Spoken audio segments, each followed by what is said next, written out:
24 on 24 gives me life, no other way to start the day. 24 on 24 makes it right.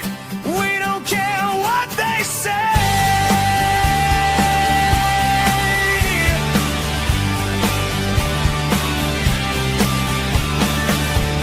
Carve a place out for us, because no one was a vibe. Finally a show to love. Fuck it, we'll do it live. It's not lonely at the top, 'cause everyone's right here. For us there is no hard stop. Forever in your ear. 24 on 24 gives me life, no other way to start the day. 24 on 24 makes it right. We don't care what they say.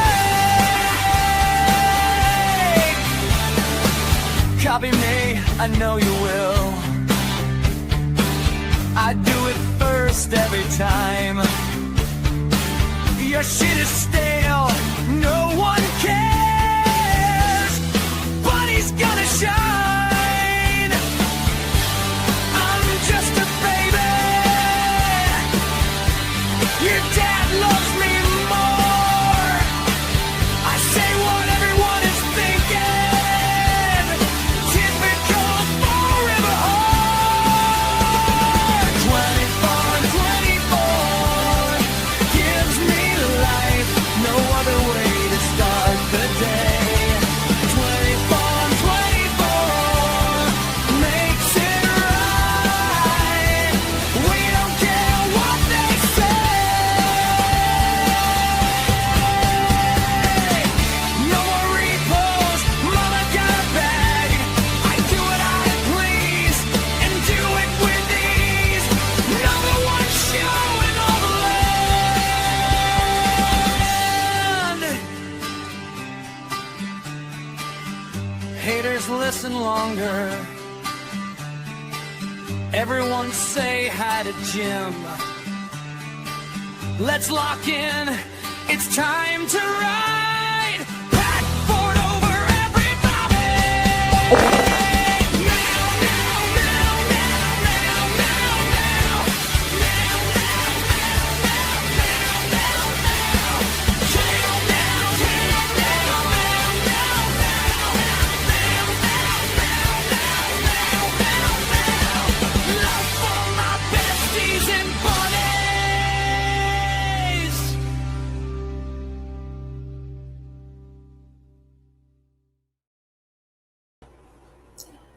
All right, good morning. Hold on one second.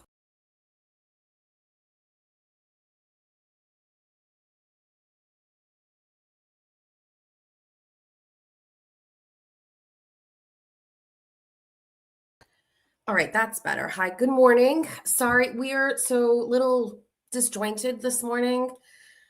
So I'm a little early, but I'm technically late. If you could do me a favor, if you could share this and let people know that we're here. People are probably just a little confused. Good morning. We're late because we had some recent developments we wanted to be able to get right and share.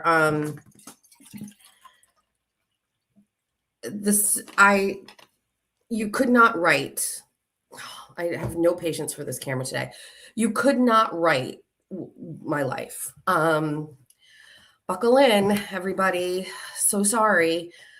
We're also not 100% yet. Hi, how are you? All great? Perfect.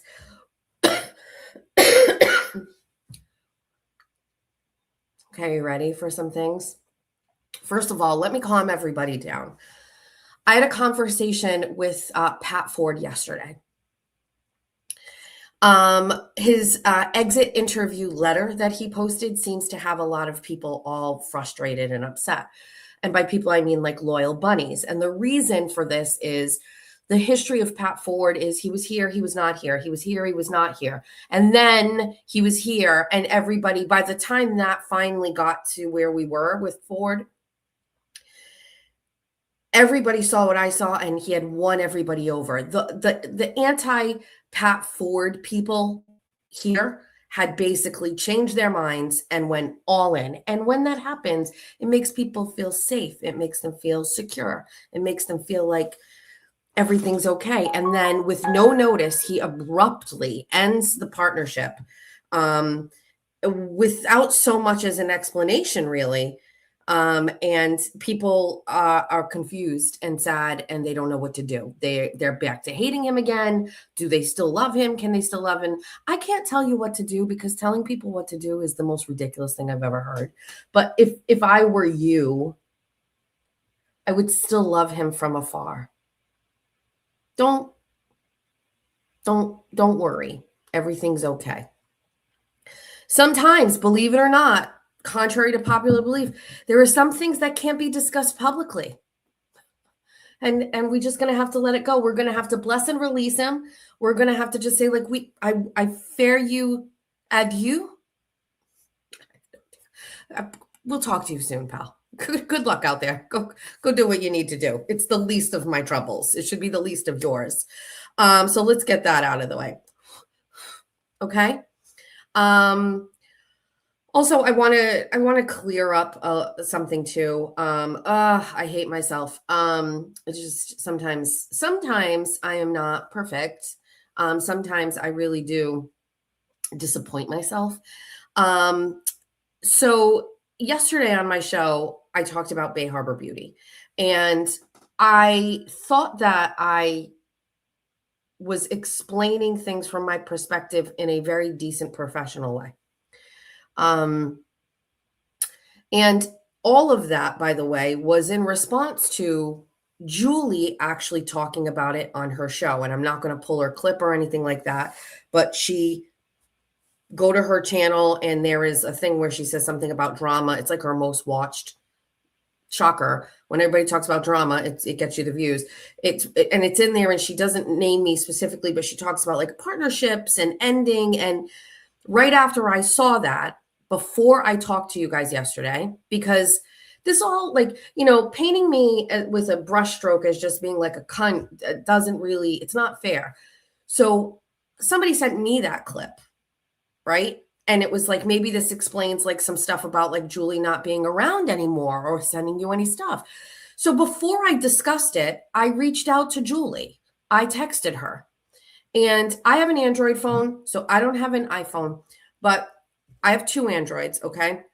And my original conversations with Julie started on this phone, my original personal phone. So I did actually think about which one that I wanted to send it from. And I thought, because this was like business, this phone is where she shit talks people.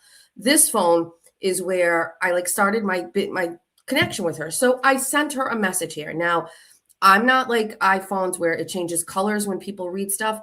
I have a different thing, and it's when the message is delivered, it changes from 1 check to 2. So for a little while, it had 1 check, and then it was a 2 check. So I felt my job to connect with Julie first was done.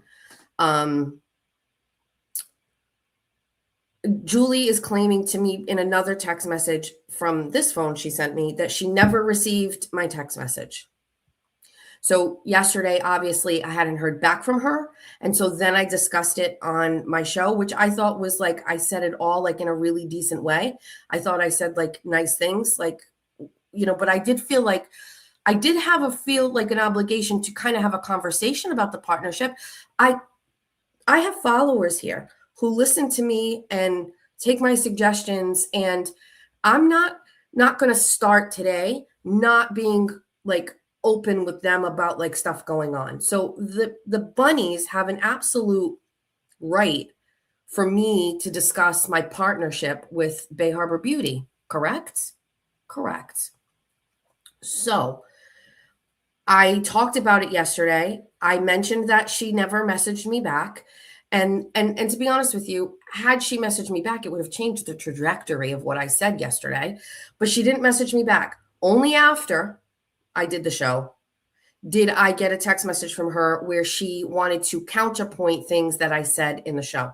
I disagreed with the things that she was saying, or some of the things that she was saying. But I wasn't going to discuss it on the show, and I wasn't going to move on. But of course, your favorite non-investigator, Lauren, was discussing it on her show, and Bay Harbor Beauty was in the chat. And I like jumped in and I was like, Julie, you made a lot of money off of me. And the facts are the facts. You know what I mean? Now, you want me to activate my resources? Sure, we will. Let's go and look at see how many times Julie was in the chat before the pile-on happened.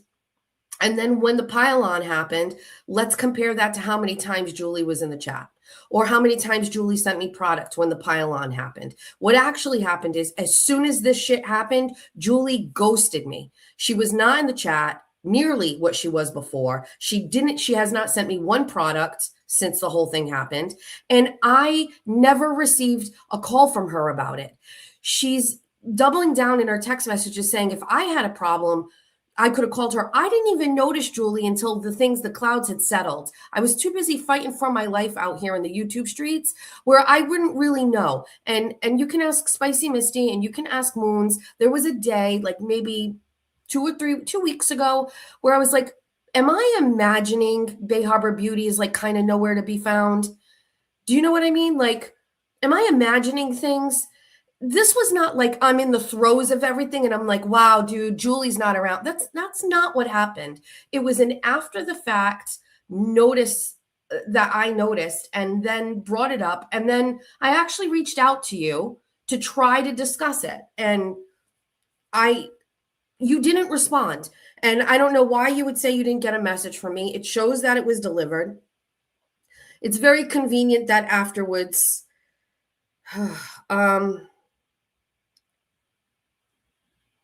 now she's saying,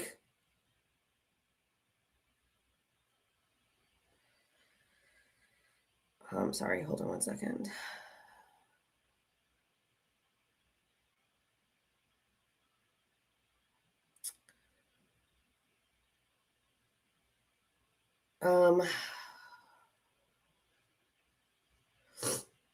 Where the heck is it?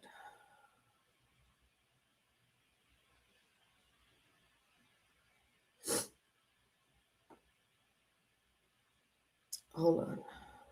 Or did I send it from which phone did I send it from? Hold on. We have to get this right. Okay. I sent it on my other phone. So I sent it on this one. I took a picture of it. It's right here. Hi, Julie. I'm just trying to catch up on things I've missed after vacation, as well as things on X since I reactivated my account. I wanted to ask if there was an end to our partnership that you initiated and that I might have missed. I plan on discussing this, but I want to make sure I have not missed any communication from you about that. Thank you. Here's the message on this phone. She never responded to me. And then she's in the chat with Lauren. And I went in there and I made one statement and I was like, Julie, you made a lot of money off of me. And when the heat came on, you took off. That's it. This, it's very easy for people to say like, oh, wow, Jess, another partnership you ruined. Well, how about that could have gone a completely different way where Julie never changed her participation on my chat, never stopped sending me products when people were piling on with me, and then just never said anything. And nobody would have ever given Julie shit for it because Julie was a business person and nobody's going to go and say anything, Julie. But instead, you totally backed away from me. You backed away from me. You left the chat. You stopped sending me products. And then she was like, well, you could have reached out to me. Why? Nothing I was doing was any differently. I still have your product in my house. You changed. So if you were doing something different in this very casual, here's my only advice. If you're going to enter into any partnership with people, get things in writing. Don't just talk about it. I still wish Julie the best. I don't care at all. Am I disappointed that Julie, first of all, I didn't say like I started everything for Julie. I know she's been in business before. In this community, amongst who has gotten the product from Bay Harbor Beauty? Jimmy, Kim, Aiden, Lauren, Valhalla, like all of these people have gotten the product. Who was the first content creator in this community that got product from Julie? Me. I was the first one. It started. I don't want to get into it. I don't really care. But like at this point, like maybe take the L and just like, or whatever. I don't care. I'm just mad at myself that I went into Lauren's chat and I made that comment. I could have just said it on my own platform. I'm very disappointed that Julie made a lot of money off of me. I didn't make any money off of Julie. And I really would prefer that like she had not backed away from me when things got really tough, because things got really tough and I was really down, but things are going to tick up and you're going to wish you were here. And I'll reserve that statement for a later time. How's the chat? Great. Okay, good. We got some stuff we need to get into. I'm going to need my glasses for this. Is everybody good? Let me read some comments. Good morning.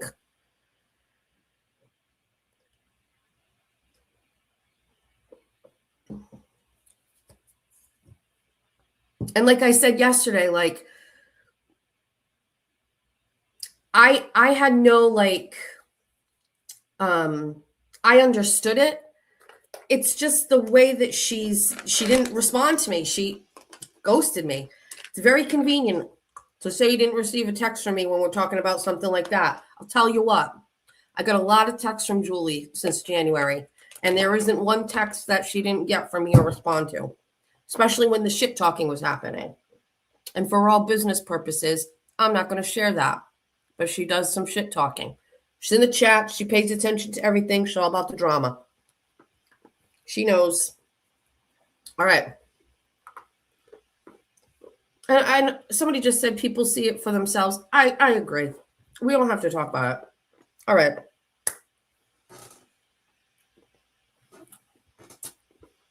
Let me pull up this.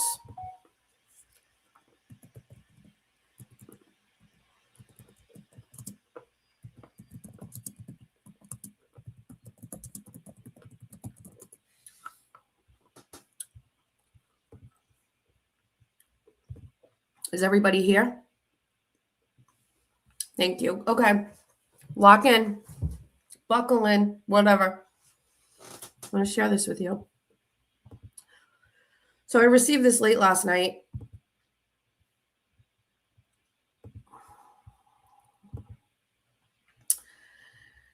Scoop. A GOP state rep faces sexual harassment lawsuit.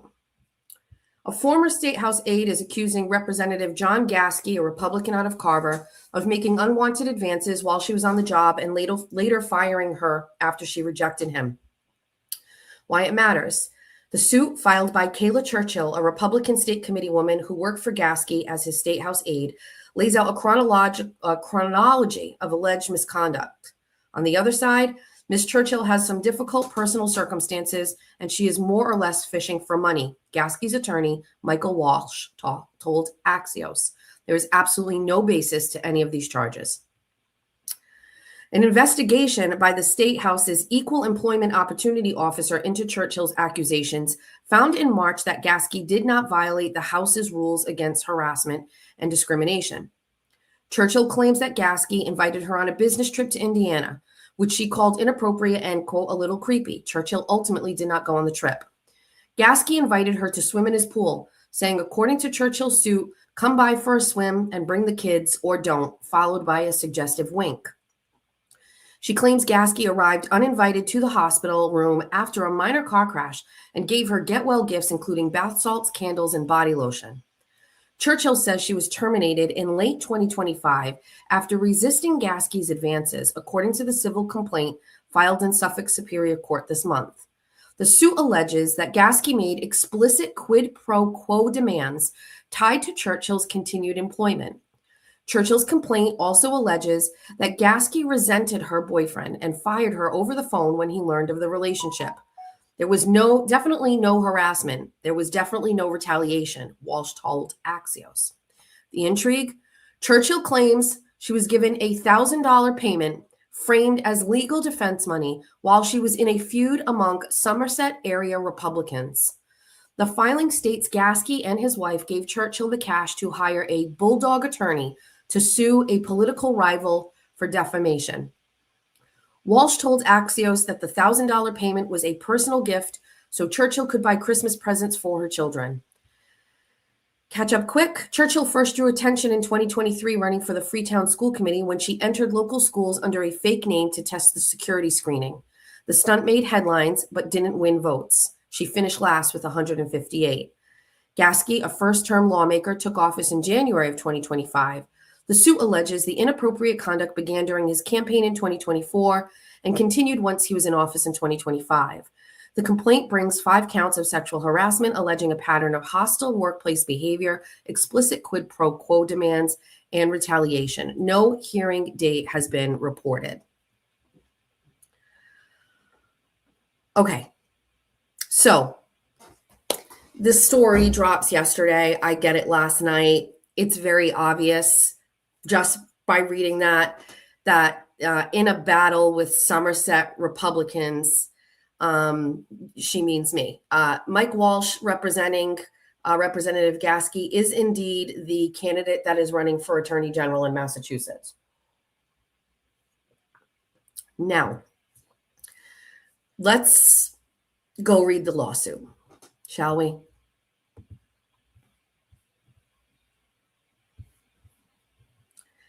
Prepare yourselves.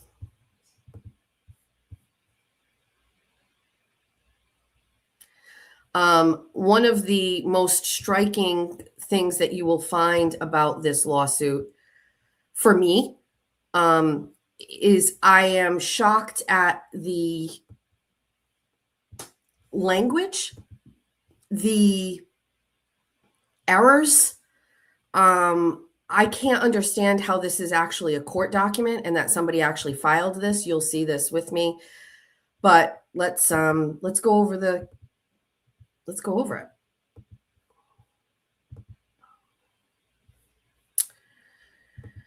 Okay.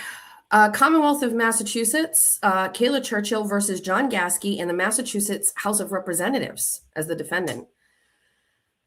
Now, there is a page missing from this. I have no idea why, but there is a page missing from this.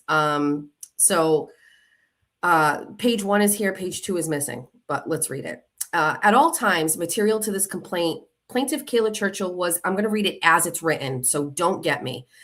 At all times, material of this complaint, plaintiff Kayla Churchill was a natural person and a citizen of the Commonwealth of Massachusetts with a residential address of 19 Dunham Road, Sonnet, Bristol County, Mass. 02702, and an employee of John Gasky and the Massachusetts State Legislature as a legislative aide. At all times, material to this complaint, defendant John Gasky was a natural person. I'm skipping over this. Ron Mariano, Speaker of the House, has to be listed here because state representatives, okay? So this is page 1. Page 2 is missing. We get right into page 3. Number 4, he asked, now this complaint changes from like first person to second person to third person, and it is hard to follow, but we'll get through it. He asked her that night if she would go door knocking on doors of potential voters, asking for their vote or contributions to the campaign with him alone, which she declined. On a future date, she did go door knocking for him, but he was not present. In November of 2024, Mr. Gasky won his election and called Ms. Churchill and asked if she would go to breakfast with him to celebrate, but she declined. On a later date, Mr. Gasky invited her to his home to celebrate with other people and have drinks at his home, and she declined. A few weeks later, Mr. Gasky called her at 8:30 p.m. and asked her if she would be his legislative aide. She was very excited to take the job and work at the State House. 9. She accepted the job. However, she felt that her new KNEW boss was a stranger. She asked him why he hired her, and he stated, quote, "You are so smart and a beautiful girl. I was a fighter. and he had been watching her for years during the school committee meetings. So again, it like changes. Like I was a fighter, you were a fighter. It's confusing, but you get the gist of it.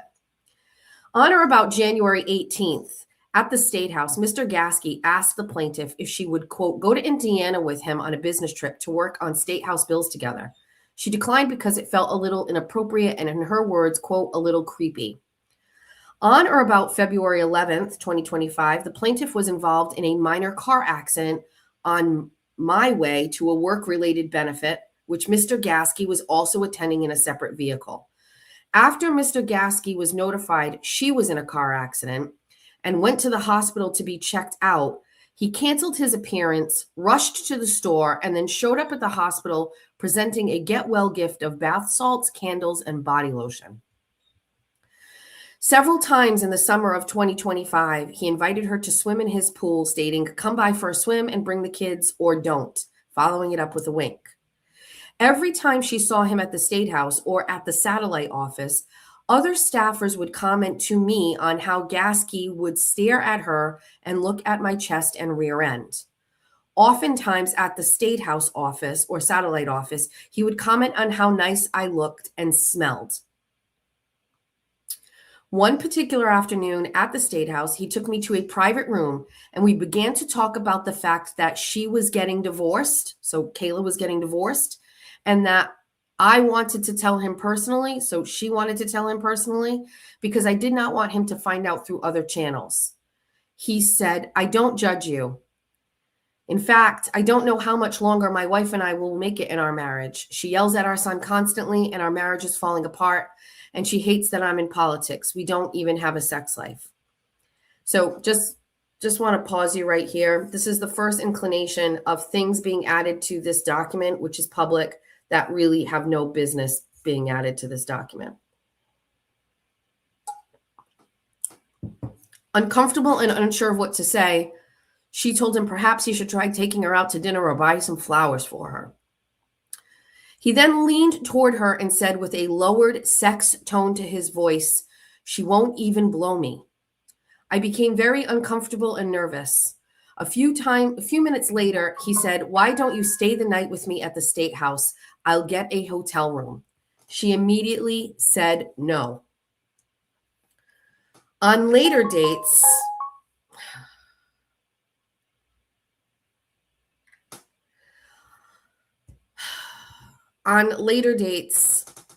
he would say things to me like, I am doing this, serving as a state representative for us. You are a great aide.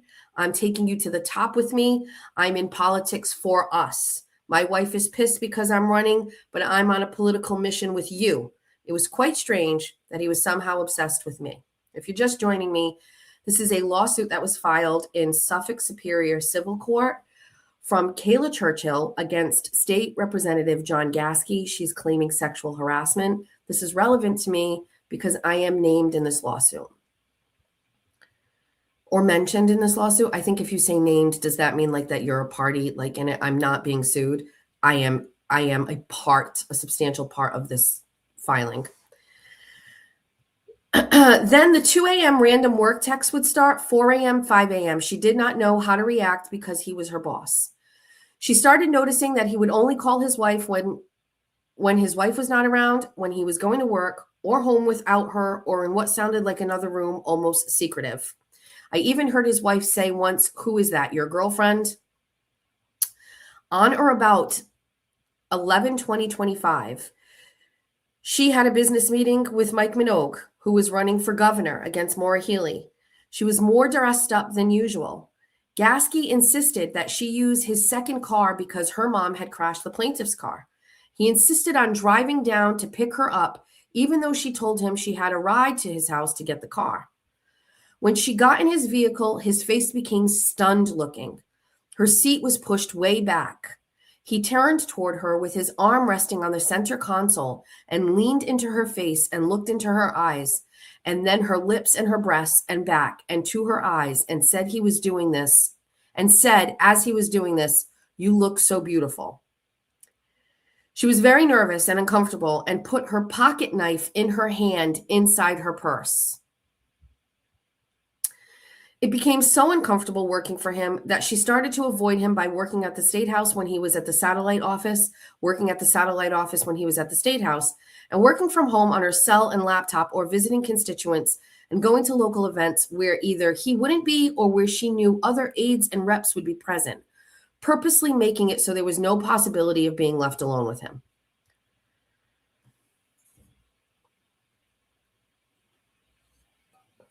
On or around November of 2025, she showed Gasky a video clip online that Jess Machado, who was a Republican town committee member from Somerset, posted. She got her claim to fame from joining Turtle Boy at the Karen Read trial, and she has developed a strange following. She posted things about daddy-daughter rape, sex, snuff and porn, and other unsavory video interviews, etc. She showed this compilation to Gasky, his wife, and the campaign team, and Gasky approved the reposting of what Machado had previously posted because he wanted people to see how inappropriate other members of the Republican Party acted, he said. Machado then began, let's pause for a second. This compilation video that Kayla Churchill shared, I never shared this video. This was a video that was posted by other people first, and it's not my property. It's not something that I like. This is not my somebody did a compilation, and to be quite honest with you, for the longest time we thought it was actually Meredith O'Neill. I have since received proof that this was made by someone else completely, and how it got to Meredith will remain a mystery, but it came from someone else. So we're going to pause for a second, and we're going to watch the video that is discussed right here in this lawsuit.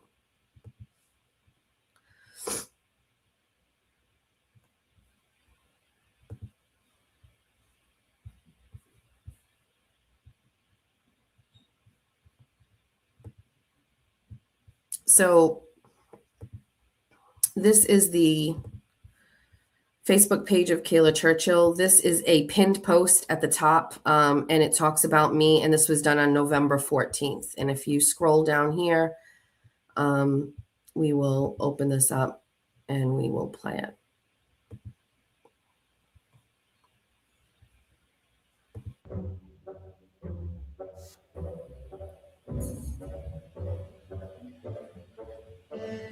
Hey, Somerset residents. My name is Jessica Machado, and I'm a candidate for your K-8 school committee. I've thought about it. I think teachers make way too much money, and there are a bunch of greasy fucks who probably should be working year-round, and if they don't, then they should take a significant pay cut. You want a committee member that has a secret agenda, that looks for adulation and attention, that fears speaking up for what is right?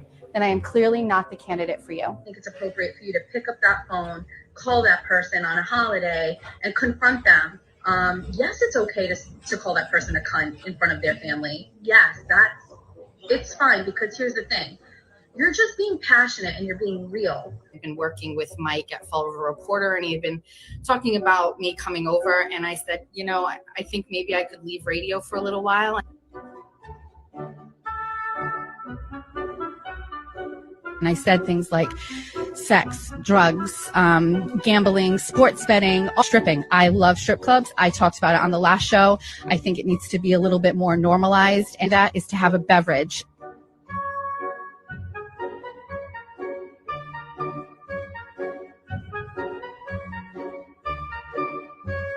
Want to talk about. I love porn. I have my sites. I get down into a hole, and it really takes a lot to kind of interest me. And I talked about this a lot of times. I'm in the really demented shit stage. It oozes sex. I have had tits in my face and in my mouth. One girl, she did daddy daughter porn. I could get not raped, but somewhat non-consensual. Whatever. Fine. Is it called snuffing? Where they knock a girl out with chloroform. It's also guys that masturbate and loud, anal, amateur, lesbian, threesome, transgender, big tits, big dick.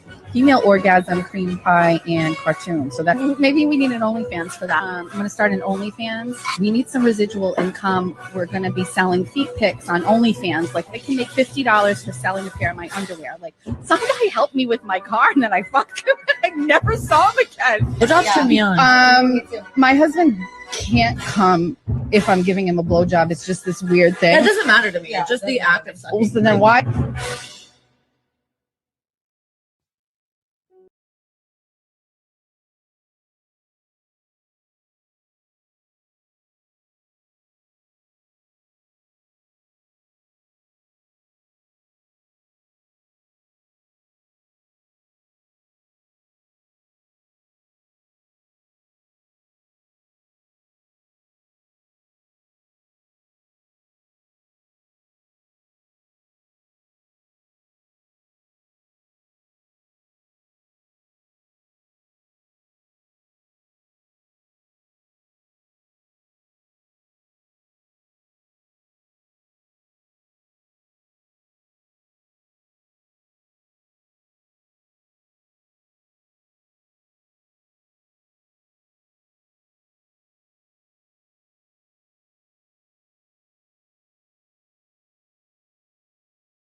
Sorry. There. Machado began calling the State House, had her followers that she calls her besties attend the state committee meetings where the plaintiff was a volunteer elected member of the state committee. They began harassing and stalking her by showing up to the meeting, calling and text messaging the plaintiff, other members of the state committee, and then started to call and text Gasky.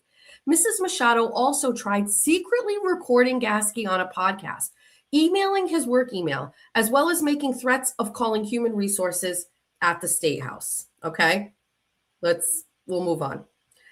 Sorry, I'm unmuted now. On or about 11/10/25, I get a call from Gasky, who was laughing hysterically over the videos the plaintiff reposted at Gasky's request and said, quote, "Good job. Mary and I love it. You basically took out Jess and gubernatorial candidate Mike Keneally at the same time with that post." Plaintiff said that was not her intention. She just wanted people to see the type of person that is representing the Republican Party down here. See the call log from Gasky to me on this subject.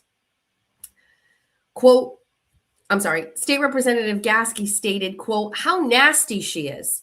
How we have to take her out and get rid of her ASAP." Me. Oh, wait, you guys. Oh, Jesus. Hold on.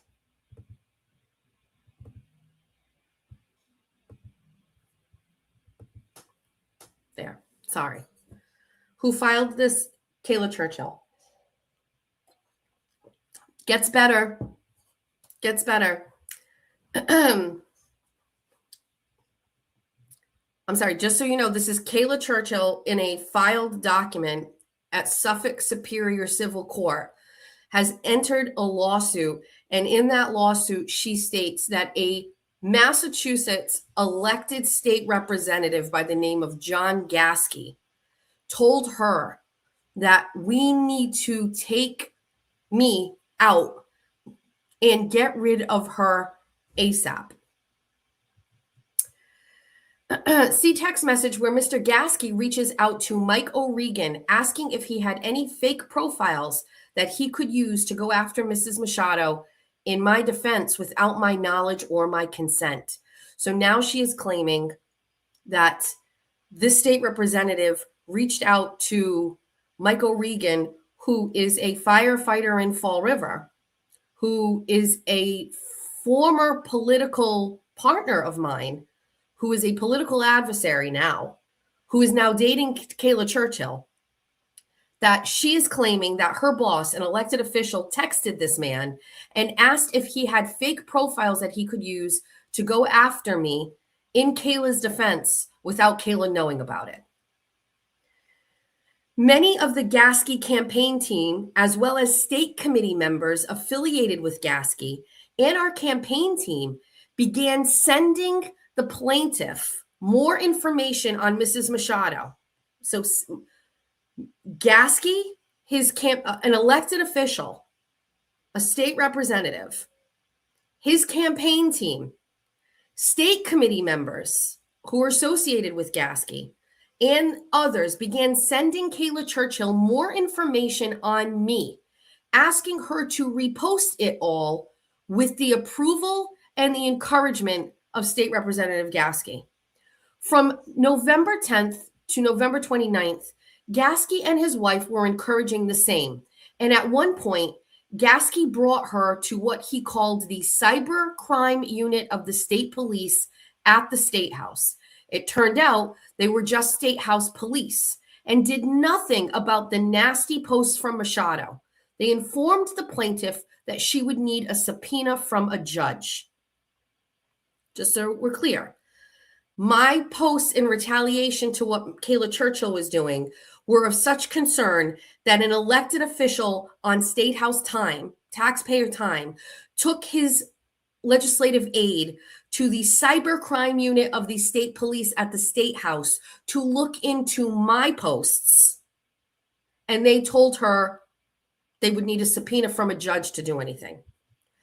On 11/25/25, Gasky gave the plaintiff, so state representative, alleged in this document is that State Representative John Gasky, Massachusetts State Representative John Gasky, gave his legislative aide, Kayla Churchill, $1,000 at his home with his wife present.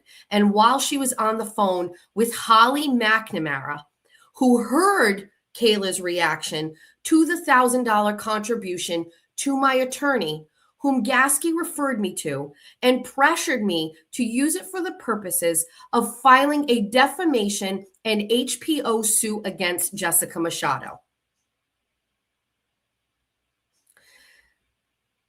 Gasky and his wife gave her the $1,000 to hire the attorney they referred her to, stating that he was a bulldog to sue Machado for defamation and an HPO. When Gasky and the plaintiff drove to the State House together, he insisted that she take the same vehicle to the State House to meet with whom he thought was the cyber crimes unit.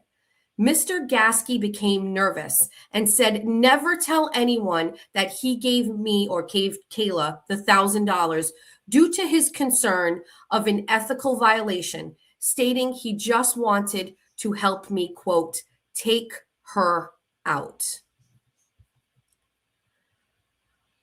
On our way home from the State House, Gasky was venting about his son, that he did not want to go skiing with him and did not want to pick up his ski boots and was just being a real pain. Gasky then asked the plaintiff if she had ever been skiing before, to which she replied, "I hadn't. I would probably fall on my face." Gasky replied with a creepy smile, "No, you wouldn't. I'd catch you," and followed it up with a wink, making it even more creepy. At this point, the plaintiff was just counting the minutes until he dropped her off so she could get away from him.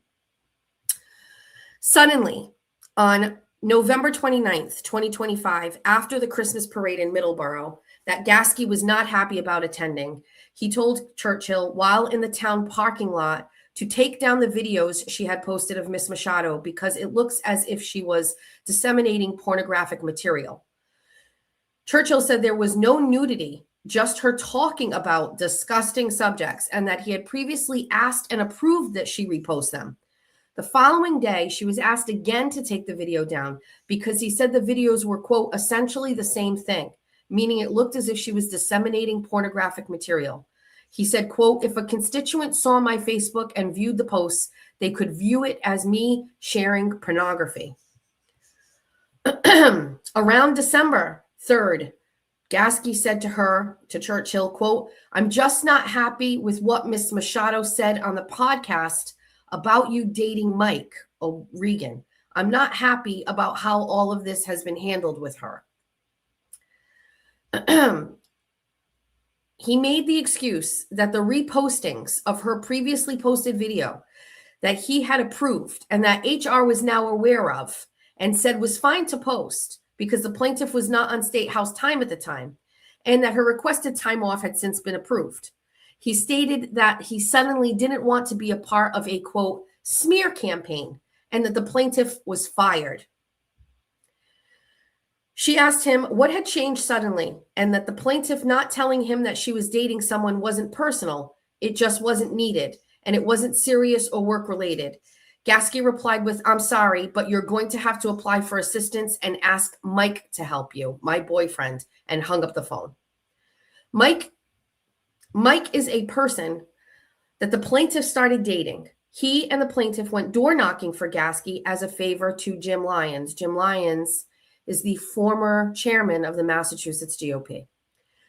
Mike was asked by Jim Lyons, Gasky's handler, if Mike could straighten him out and guide him through politics. Mike would often try at times to help Gasky with bills, speeches, keeping his wife off Facebook because she would go off on townspeople, which would put Gasky in a negative light. Gasky did not like constructive criticism, and resentment began to grow towards Mike.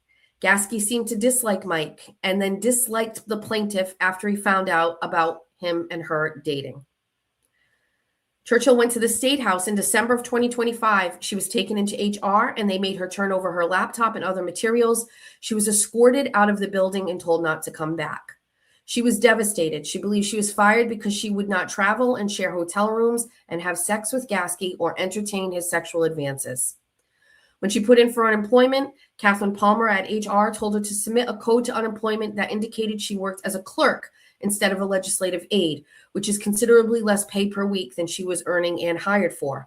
This has caused a major problem with her for unemployment. The state legislature and House of Representatives has failed to follow its own House Rule 8 preventing discrimination and retaliation for this type of conduct. When she complained to HR, they escorted her out of the State House and said that she was fired and not to come back without an investigation. After she was terminated, a lawyer contacted me indicating she was doing an investigation pursuant to House Rule 9. She would not share the report with the plaintiff even after she talked to her. There are 5 counts of sexual harassment. Count 1, the position was in a position, defendant is in a position of power. It just talks a little bit about she would avoid. Count 2, business trips to go and share hotel rooms. Count 3, am I wrong? So there's 1. Oh, there's 2. Creating a sexually offensive work environment. 3, hotel rooms. 4, saying that she got fired because she found out she had a boyfriend. And anyway, so this is more concerning. Thomas Doherty is the attorney. I cannot understand who would file this document with all of these errors, grammatical errors. I don't understand it. So there's that. According to Kayla Churchill, a elected official essentially asked her and paid her to take me down.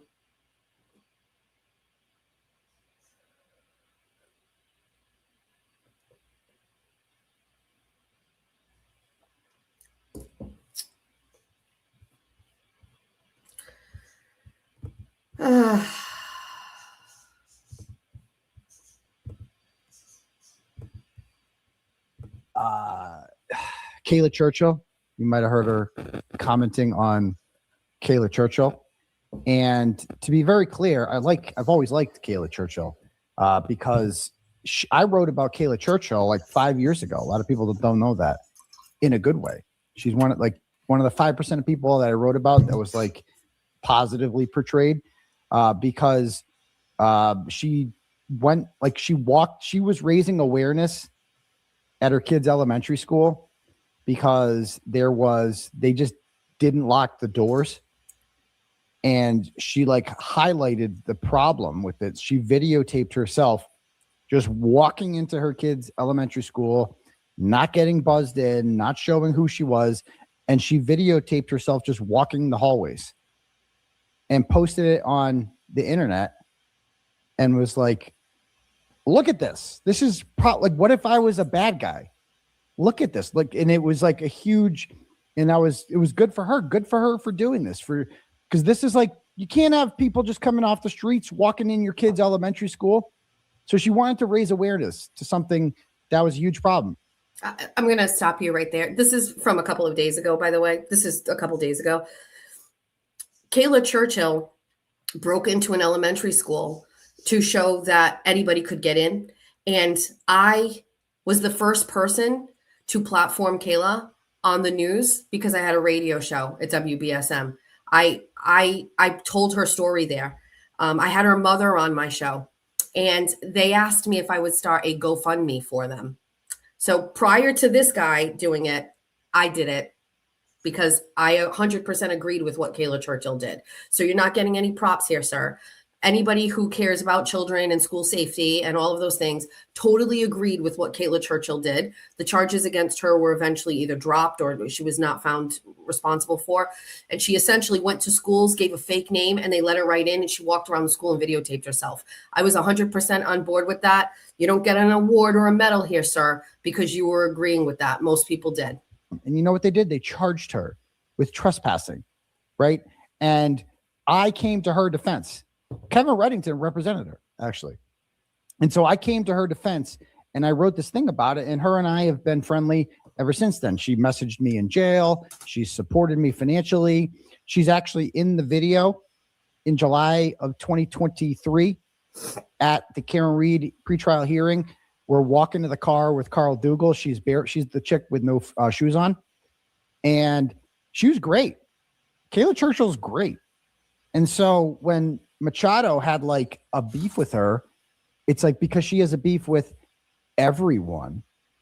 Kayla messaged me about it and like warned me about Machado. She's like, I know whatever. I'm like, no, I like Jess. I like you too. You know, but I don't want to get involved and blah, blah, blah, blah, blah. But she was right. She was right. But I told her the same. I'm like, yeah, but Holly McNamara is a fucking piece of shit too. I just swore. God damn it. She's a bad person too. You know, like don't watch out for her. That's my warning to her is that like, watch out for her too. If you form a bond, a mutual bond over a mutual hatred of another person, Jess Machado, that's not a relationship that's built to last. Yeah, she showed up to court with Meredith. That's all you need to know. She supported Meredith getting the restraining order against me. She led that charge. That's all you need to know about Holly McNamara. So thank you for joining me. But as we are all now putting all of these pieces together, this gentleman here just talks about how he is in communication and loves Kayla Churchill. And Kayla Churchill is literally filing court documents saying that she was paid by a Massachusetts state representative to take me down, take me out. I'm just wondering, is anybody shocked or surprised at the connection here? Thank you. The timing of this is impeccable, quite frankly. It's impeccable. Impeccable.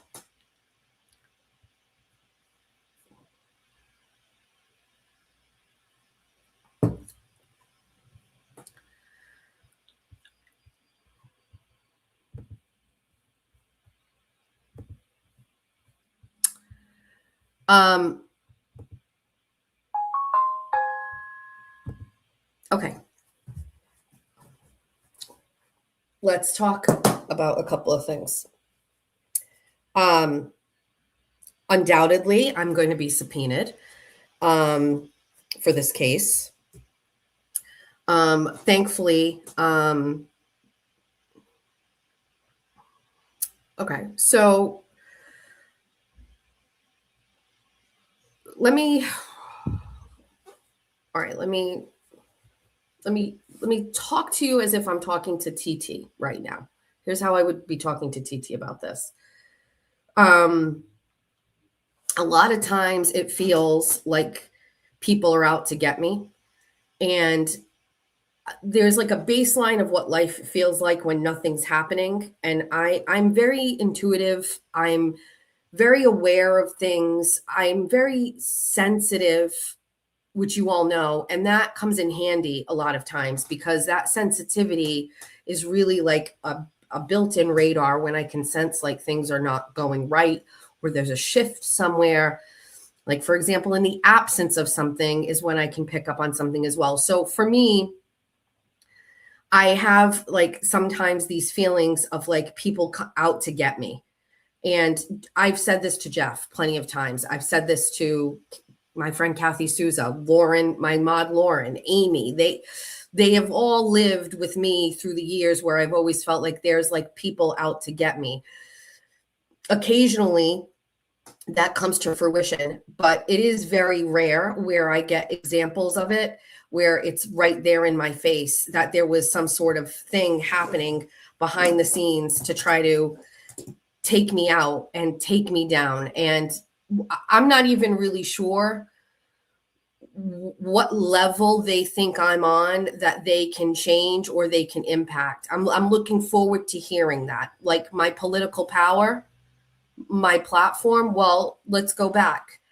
Right after Kayla Churchill shared that video on her Facebook page, that video went viral locally. Because this video was shared by Kate Peter way earlier on X, and it never took off. Nobody cared. Because that's X is just like a cesspool. So me talking about porn with strippers and OnlyFans people that I interviewed on a show doesn't really get any traction on the world of X. Locally, where all of the older people are on Facebook, it got traction. Kayla Churchill shared this post and it went pretty viral. And I talked about it on shows, and I'm sure we're going to have to go back and start researching all of those things and get those things available. But I talked about how the lady at the Dunkin' drive-thru was like, oh, are you the girl in the video? Ultimately, I lost my studio because of this. So if we're to believe what Kayla Churchill says, I lost my studio space because of an elected state representative in Massachusetts by the name of John Gasky, who encouraged and paid Kayla Churchill to take me down. And it technically worked for a while. When I don't want to even get into it, but when I start thinking about how devastating that was, how devastating those days were, how I couldn't get out of bed, I actually think it's a massive portion of why I'm no longer friends with Erin, because we fought over her telling me she wanted me to keep going and launch my new political show. And I was so embarrassed and so devastated that I couldn't do it. Like that was the catalyst for our argument about separating and going separate ways. To have gone through those days of not knowing what to do, crying over the loss of the physical studio that I built, the room and the space that was such like a creative spot for me, not being able to know what to do. Mike Urban calling me and being like, don't give up, don't quit. Do it out of your home, the closet studio, like to just try to push through those days of like feeling embarrassed and shame and like going like, what did I do wrong? You know what I mean? Like I'm just out here doing my own thing. And to know that behind the scenes, the whole thing was being orchestrated, probably with my tax dollars on state time by people that we put in positions of power and their employees. And they're like,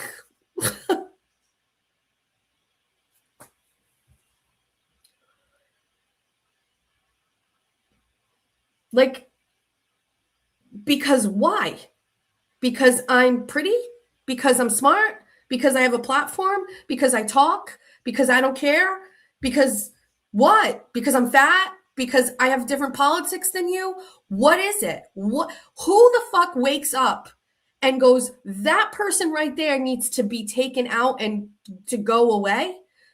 The fact, like, I always say that, like, everything that happens is like a learning thing. And what happened recently, right? And what's been going on right now, that's like, it builds, it gives me like another set of armor, right? It gives me like another way now where like, you know, big YouTubers can go online and they can talk about me and it doesn't sting the way that it did before, right? But like, at what cost, what expense? The amount of time I've wasted being depressed, the amount of time I've wasted being upset, the fact that I can't ever really just hit my stride and develop and grow naturally. I'm constantly coming back from these setbacks and these deficits and having to build back. like I'm doing right now. Like this show is like building back from what these people have done for me from the past year and a half.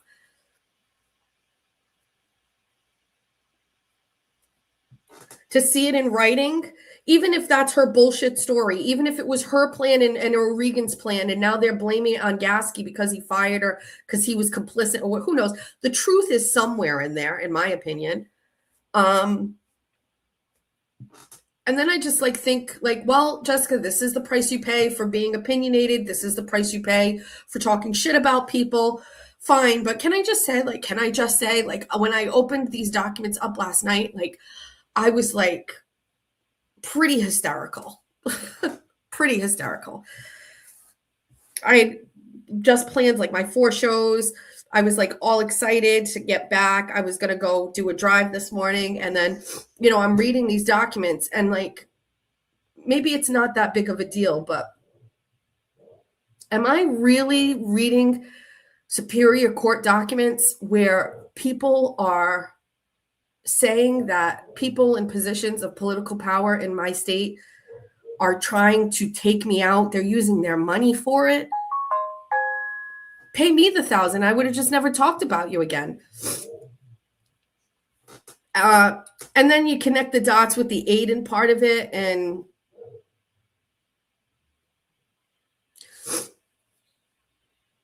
I don't know.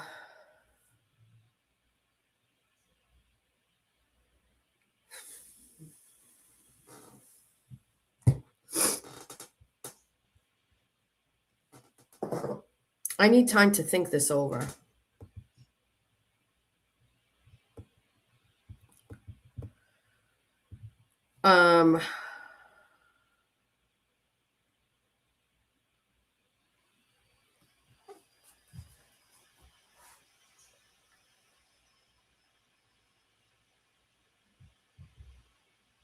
I don't know.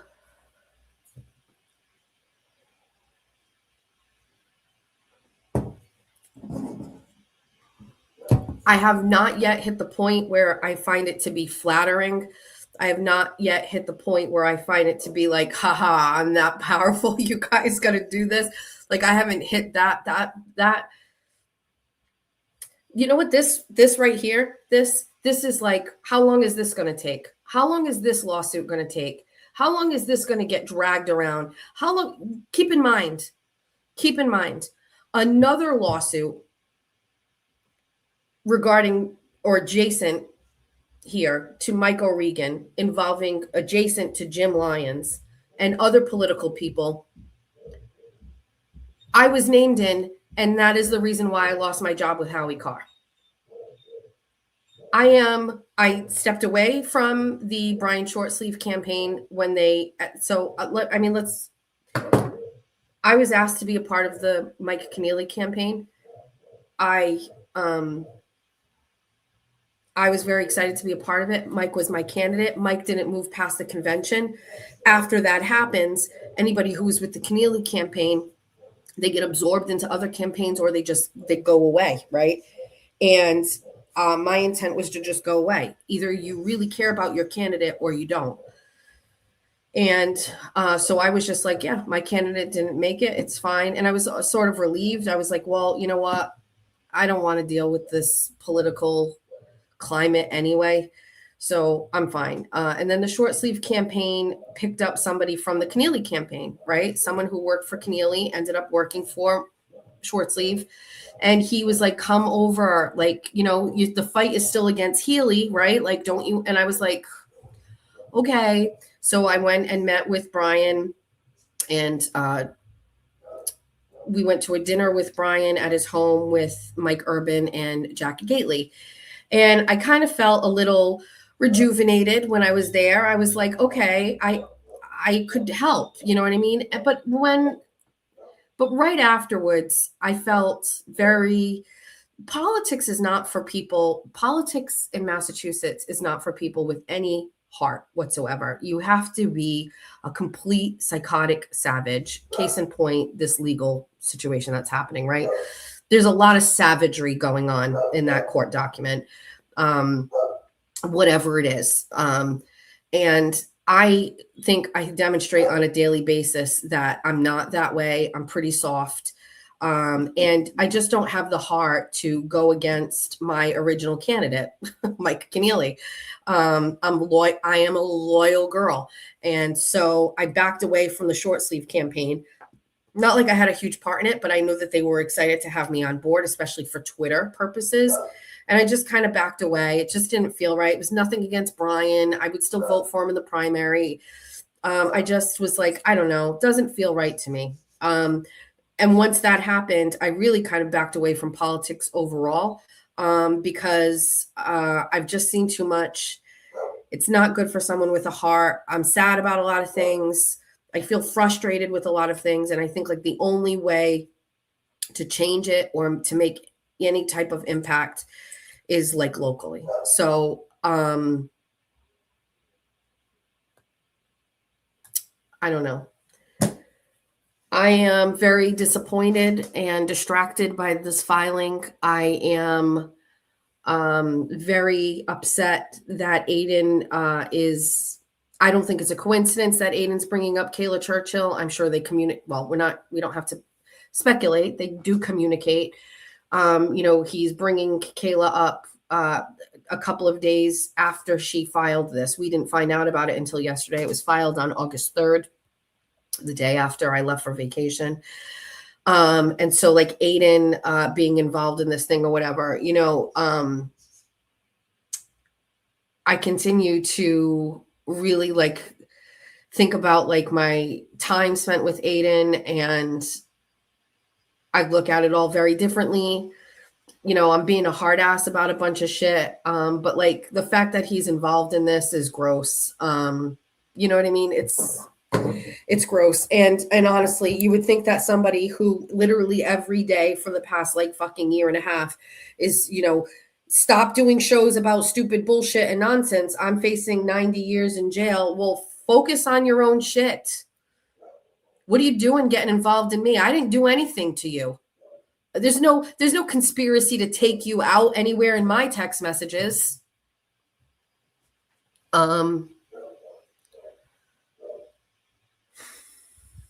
So yeah. So that's that. Did forward it to my attorney this morning. But in this matter, I will most likely have to find a different attorney, as my attorney is currently suing Holly McNamara for defamation, and she is mentioned in this. I don't know if it's going to be a conflict, but I'm going to have to seek another attorney.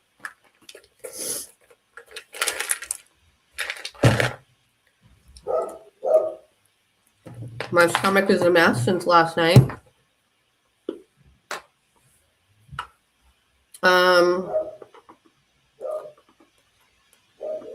Yeah, it's a conflict.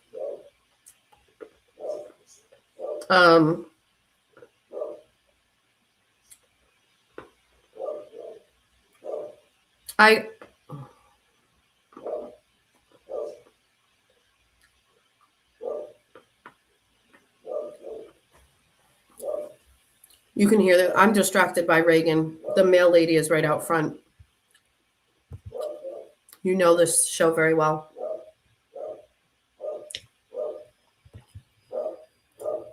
We have to wait until the mail lady drives away. I'm just wondering, like, do I have a lawsuit against these people that they conspired to harm me financially, professionally, reputationally? I feel like I do.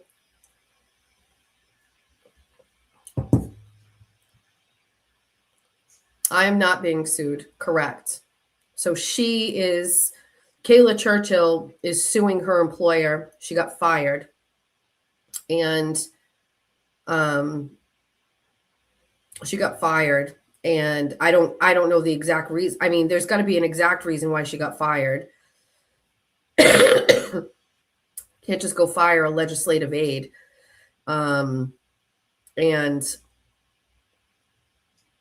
Like there not be a reason for it. so he fired her, and for whatever the reason, she's now suing him, and combining with there being sexual advances, and that may as well be true. I listen. I'm not a fan of Kayla Churchill. Okay, however, if everything she did to me was at the direction of a state representative, then okay, you know what I mean? Like, who's the source? Who did this? Who was targeting me? Who wanted to do this? Is Kayla lying and saying that it's him when it was her the whole time and her boyfriend? Maybe. I mean, this is a crazy lawsuit. All that matters to me is that it seems to me that I have proof that somebody was deliberately behind this with the intent to take me out, and there was a direct result of that. I lost my studio space, and I was depressed. So I don't really know what's happening. I mean, listen, I just found this out last night. I found these documents late last night. So I have to make some calls today.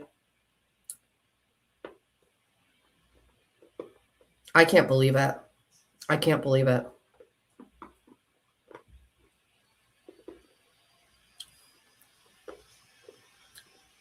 It's 100% legit. The docket is legit. Found it on Mass Courts. You can go to masscourts.org and go to Suffolk, go to Superior Court, and then when you go to Superior Court, toggle off to the side. There's Superior Criminal and then Superior Civil for Suffolk. It's under Civil. And the fact that Holly McNamara's name is in there, the fact that Aiden was just talking about Kayla Churchill a couple days ago, and like that he's like Team Kayla.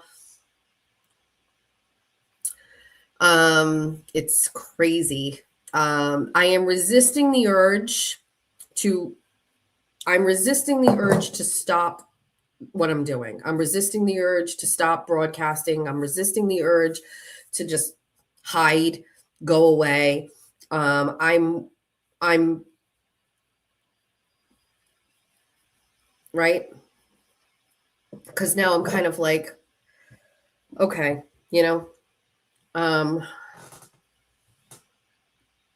so there's that.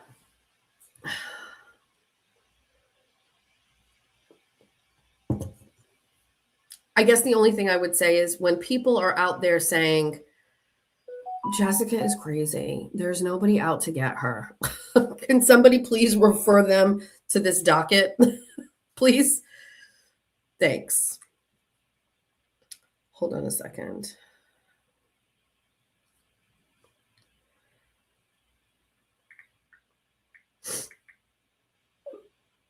Now, so much more stuff kind of makes sense if this is true. If what Churchill is alleging is true, you have to think about things like we were getting harassed by Churchill at our like RTC level, like incessantly. I don't know if you guys remember this, but she showed up at an event where we had gubernatorial candidates come to Somerset to meet the public, and both candidates' prerequisites to attending was that the only people who could videotape were their campaign teams. So when you bring in candidates and they go into a room for like a kind of like a town hall discussion where anybody could ask questions, Democrats could plant somebody in the audience and ask or propose questions to these candidates with like these aha moments, and they're recording. So opening the doors up to the general public, not just Republicans, we opened it up to the public. Originally, when it was just Republicans, there was no provision to not have anybody record. But once we said, hey, listen, this is kind of getting shared. We don't want to exclude Democrats or independents. We want everybody to come. Both candidates said, listen, the only thing we ask is that there's nobody recording. Our teams will record our own stuff and the whole thing, and we'll share footage with you. And I was like, I don't really care about that, but if you guys don't want video footage, you don't have to have video footage. So I put that statement out, like no video recording or whatever. And then so the night of the event occurs. It's a packed standing room only. We have so many people there. It's our first time doing this, our first time as a Republican committee hosting gubernatorial candidates. I was really nervous. I was like, kind of nervous. And it's, I see Kayla Churchill show up. And she sits in the back of the room and she's got her camera out and she's recording. She's got her phone out. She's recording. And another person with her is recording. So I have my vice chair go over to her, who's a former police officer. My vice chair is. And I say, can you talk to her? So they pull her out and step her aside. And, we're like, you can't record. This isn't our request. This is the candidate's request. And Kayla was confrontational, but like she claimed that she would abide by it and then sat down and Facebook Lived right from the event, right? I found out later that she had contacted the police because there was she was basically saying like she wasn't free to record in a public building. And the cops were like, so I'm thinking about now lining this up, and now I'm going to have to go back and look, but all of the times that Kayla Churchill was down here kind of being a menace, was this all at the direction of Representative John Gasky? I don't know the answer to that, but these court documents make me feel as if there was some sort of when you're using the words to take me down, it sounds like you're trying to make me fail at whatever I'm trying to do, and Kayla Churchill was there every step of the way. She showed up at a Republican town committee meeting and it was a private meeting, and we caught her secretly recording when one of our candidates was telling us that he was going to run for office, something we didn't want public, right? Only our small group with the doors closed were talking about it. She was recording it and then allegedly shared it with other people so they knew who our candidate was going to be, to give them, maybe some decision-making power on who they would run against him. There was 1,000 different things that were happening, not to mention I was getting harassed by Kayla in text messages, harassed in her by emails. I had to tell her to stop contacting me. She would contact me after business hours because she's my state committee woman. And then I just basically took to the internet. I was like, I'm going to run against you in 2028. I'm going to run against you. You don't do your job. You're actually trying to stop me from doing A, B, C, and D. It's just, so now all of those things, you used to sit there and you go, this is just some jealous bitch that doesn't like me, right? They're a dime a dozen. Is it? Is everything that was happening just because she doesn't like me? Or was this guy basically claiming I wasn't the right kind of Republican for Massachusetts and they needed to destroy me? I have to go back and I have to look at everything. I have to think about everything. The feeling was there that this was kind of happening. Like I said, my instinct is always right, but I don't know. I think this whole thing is absolutely crazy. I haven't had time to process it. I had already planned on doing my show, so I didn't want to not be with you guys, but I have to really think about what's going on here. I'm also, waiting for the other shoe to drop and for this to hit mainstream media. Love that for me. So there's that. I am not getting sued. What's wrong with the docket that Jess is bothered about? There's nothing wrong with the docket. I'll pull it up again for you. Share the page.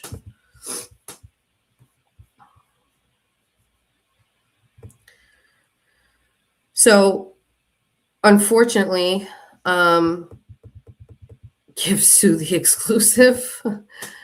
Hold on one second.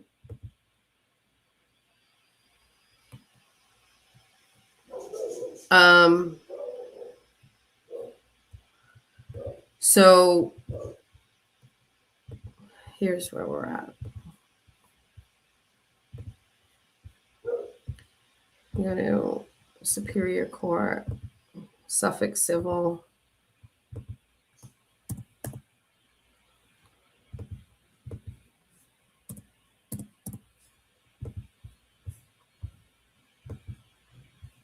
It's listed here. So I don't know what anybody's talking about, but here's the case. Her attorney is Thomas Doherty in Middleborough. And we only happen to know that the attorney for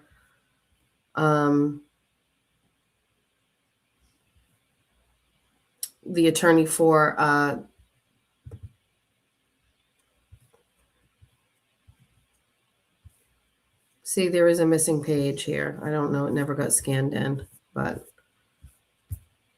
so anyway, that's that.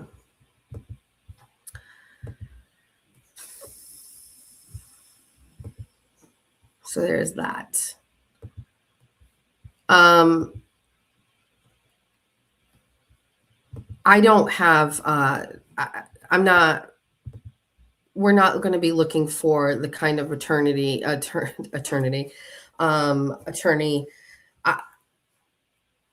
If I'm not, I have to find an attorney that can assist me with whatever participation I have in this. But was it Holly that went to court with Meredith or Kayla? It's Holly. It's Holly. So let's work on this now. All right. So let's click on this. So last night, I'm back on X, and I despise being on X for this exact reason. So this person, Doughy Fingers, is not me. I don't have burner accounts. I've never had a burner account. I've never had a burner account. Stop saying it's me. I don't have one. So whoever this is, I thought I read somewhere that they said like they're just a nobody. I have no idea who it is, but this person says, I wonder if he made a similar speech to Jess Machado to make her feel energized about testifying for him. Keep in mind, the love bombing doesn't last forever. When he's done with the nastiness with you, the nastiest resumes. So this is something about Esty, who's now testifying for Aiden. I've missed all of this, but he's basically like apologizing to her or saying like she did the right thing or whatever. And Aiden responds to this is yesterday, right? Aiden responds to this yesterday afternoon, and he says Machado testified because she was in the courtroom and was the only person who contacted Meredith's work, which I was being blamed for. She didn't do something heroic. She didn't have a choice. So that's not true. That's not true. So I just want to I really don't understand some things here. So I hadn't spoken to Courtney really much at all after Aiden told me not to talk to Courtney and Tina because Tina was behind the account that was shitting all over him. And this, you remember this whole thing, right? So I was friends with Tina and Courtney. We used to text every day. And Aiden was going through a bunch of stuff. I was friends with Aiden. And then Aiden found out that Tina was the person behind whatever the name of the account was. And that had been saying like, obviously really shitty things about Aiden and his attorney. And it was like a big deception or whatever. So I cold stopped talking to Courtney and Tina out of loyalty to Aiden.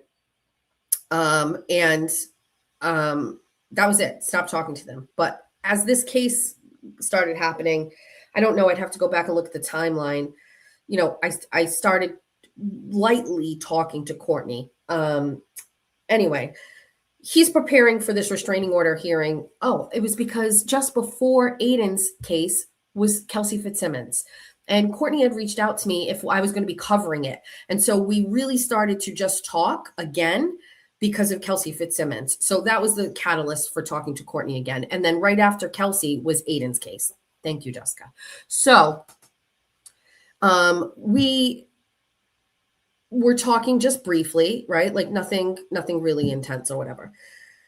So Aiden's now going to court. He's got this restraining order case with Meredith. It's pretty intense. I'm covering it because that's what I do. I cover Aiden's cases.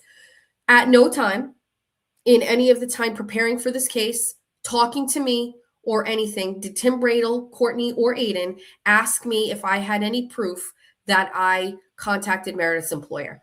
At no time did any of them ask me to testify. It was never discussed with me. I knew nothing about it. I never said a word. Nobody ever said a word about me. I was just there covering the case. Tim Bradel did not, Aiden's statement here is completely, it's not accurate. And it's saying something like this, it's just not the way it went. So I don't remember exactly what testimony was happening in court, but they were discussing, if I'm correct, Meredith was on the stand, and they were asking her about him contacting her State Street and employer. Whatever part in the testimony was happening, I literally was provoked by something Meredith said on the stand, where Meredith was like basically saying it was him. And I don't know if somebody asked her if she had proof or whatever. And it triggered in my mind. I was like, I've got proof right here. Like, I've got my emails with this lady. So Courtney's in court. And I was like, I motioned for her. She came over to me. You can probably see it on the video because Dina was recording. And I motioned for her. She came over and I said, I have proof that I contacted State Street. And she was like, what do you have? And I said, I have an email. And she goes, can you find it? And I said, yes. So I went back on my laptop, stopped tweeting or whatever, and I went and tried to find the State Street email, which actually was hard because of the name of the email or whatever. I found the email and I forwarded it to Courtney. Here's the email. Right in the middle of court, 2:12 p.m., April 13th, and it's from Linda Childs at State Street. This is the email. I forwarded it to her. After I forwarded this email, there was a recess, and Bradel looked at it, and then he came over to me and he said, just like this, he goes, I'm going to have to call you to testify. And I said, okay, I can. That was it. It was never, this was not like I wasn't doing anything heroic. I'm not even saying it was heroic. Those are his words. What I'm saying was, this wasn't a pre-discussed notion. This wasn't anything anybody had done. If I had never called Courtney over and said, Courtney, I have proof that I contacted, I would not have been called to testify. They had never told me they were going to call me to testify. They didn't prep me. They never said it. I, as a friend, offered the information to him because I thought in the moment, like, you guys are drowning here. You have nothing to prove that somebody else could have done it. I'm going to show you. And I did it. It's all there. This isn't like, and so it's not hurtful to me that he's like saying the way that he's saying here, like the way that he's saying this. Machado testified because she was in the courtroom and was the only person who contacted Meredith's work, which was she was blamed for. She didn't do something heroic. She didn't have a choice. Number one, I had a choice. Okay. I could have said absolutely not. I'm not doing it. Number two, it wasn't organic coming from Bradel. It came from me to Bradel. And I don't like the fact that you're kind of lying about it, Aiden. You know what I mean? Because in my opinion, of all of the fucking time you spend on your cases, nobody ever fucking thought to ask me, do you have proof that you contacted State Street? So I don't know what you and your fucking people were doing, looking up court cases and doing research, but nobody fucking was like, hey, Jess, you contacted her. You said you did. Can you prove it? Sure can. Here's my email, and have it, enter it into evidence. Then call me to testify. Prep me for it so that I'm not caught off guard by having to testify in front of Holly McNamara 4 feet away from me, intimidating me with her fucking face and her laughing and writing notes in front of me. Spare me from being unprepared for an embarrassing cross-examination where they bring up the sex tape that Kayla Churchill is now talking about in this lawsuit. And he asks me if I mention the kind of porn that is mentioned in this lawsuit. And this guy asks me on the stand and in front of everybody, face red, nervous. I have to answer. Thankfully, I am a calm, confident woman and I was able to pivot. But that doesn't mean that I wasn't nervous. It doesn't mean that I wasn't embarrassed. It doesn't mean that it was hard for me to do and it was unnerving. I interjected myself in that to fucking help you.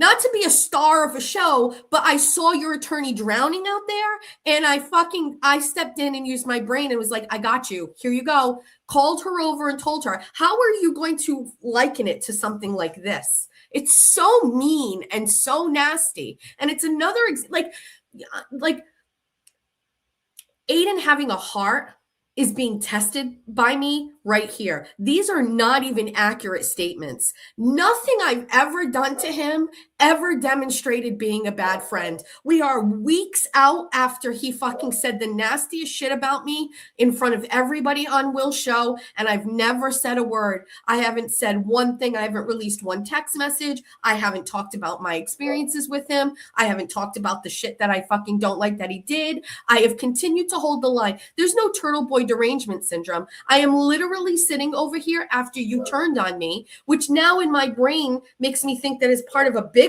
conspiracy with Kayla Churchill and all of these people to just get me to go away. Why? Why? Because I have the capability to do what you do, but just in a nicer way? I can write stories just like you.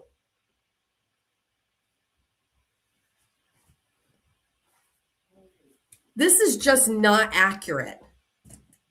And Attorney Bradel knows that.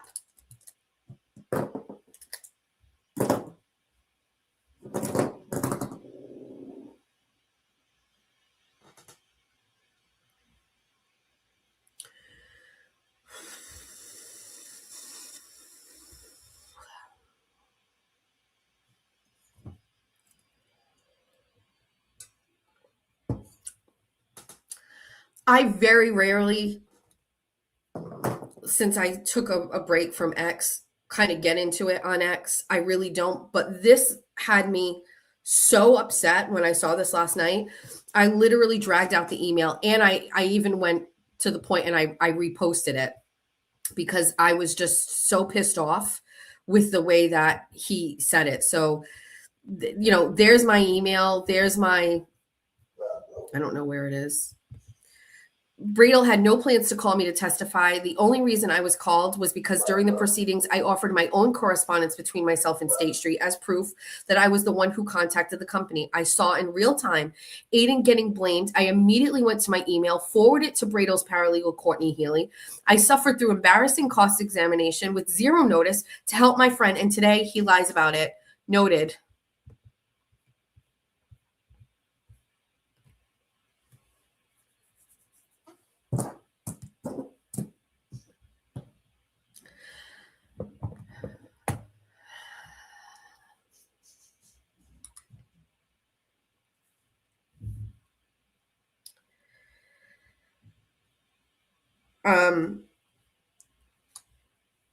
So like now I know, right, that my usual rule of thumb is when you shut off the phone and you shut off the screen, shut the laptop, put the phone down, that kind of stuff doesn't really matter.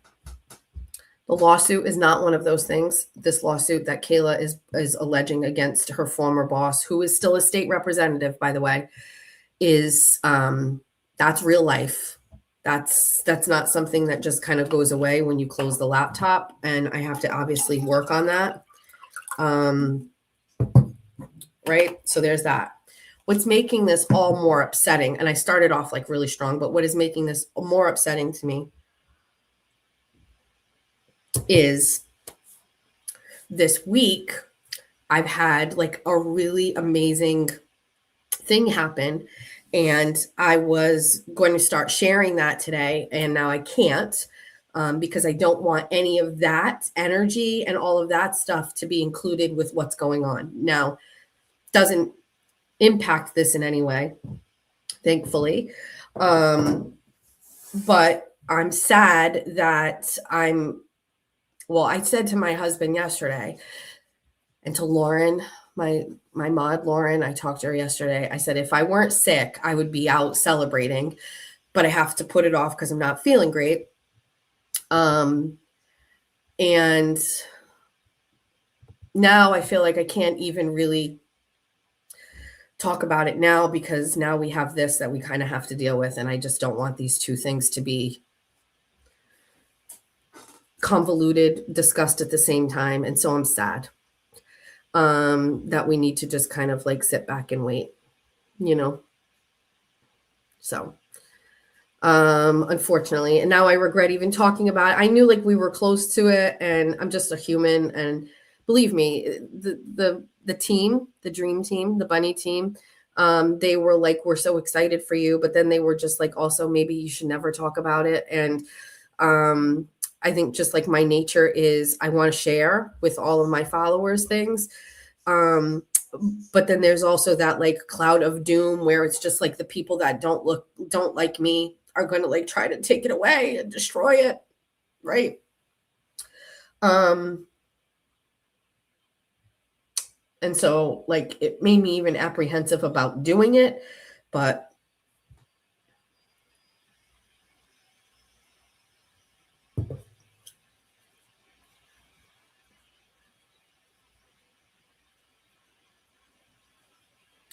what a mess today. So anyway, we don't discuss, we back away from everything, and that's it. We make up a fake, let's make up a fake thing that I did. I'll take discussions from the chat. Let's make up a fake accomplishment and let's celebrate it so I can celebrate it the same as if I would have shared. Somebody text me on the bunny hotline. Let's pick. Text me something that I accomplished that I was going to share with you. And we will just celebrate that together. We'll just fake it.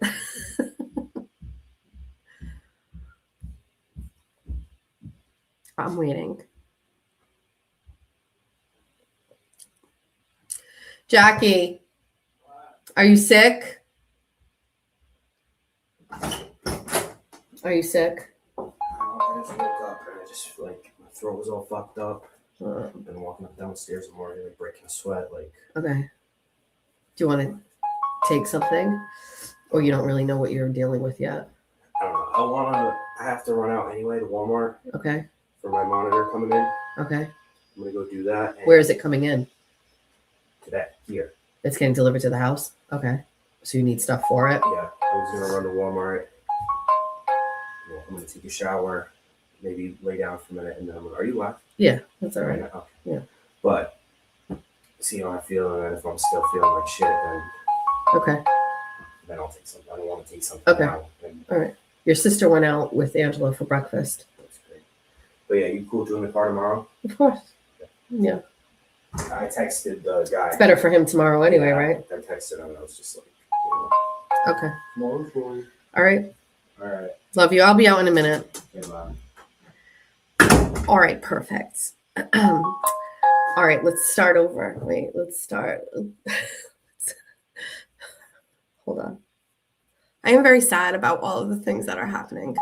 Of course, I'm crying. I'm just a little overwhelmed. I'm so mad at Aiden, but at the same time, I'm still so sad about what he's doing.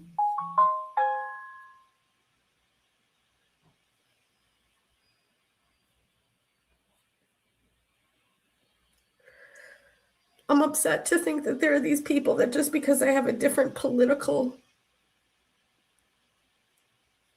I'm not the kind of Republican. The far right Republicans are so evil and nasty.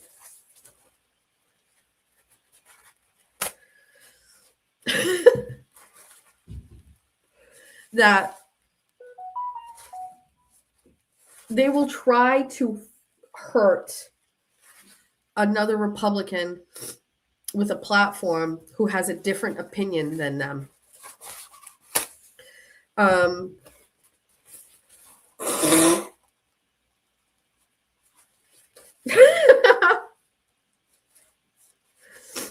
You know what I mean? What's crazy is I don't go out and attack other Republicans ever. I just go and do my own thing. I go out and talk the way that I talk. My values line up with my own values. And the far right of the Republican Party is so crazy that they literally think I'm not a good enough Republican to be a Republican. So they got to take me out. Meanwhile, it's all from a place of hypocrisy.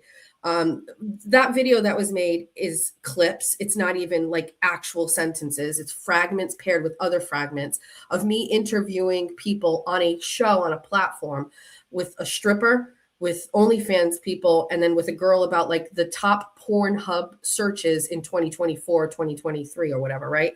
They take it all out of there, put it all together and say like, I'm a sexual crazy person. I'm a sexual demon for talking about sex on a show, on a platform with people who are in the sex industry. I'm crazy.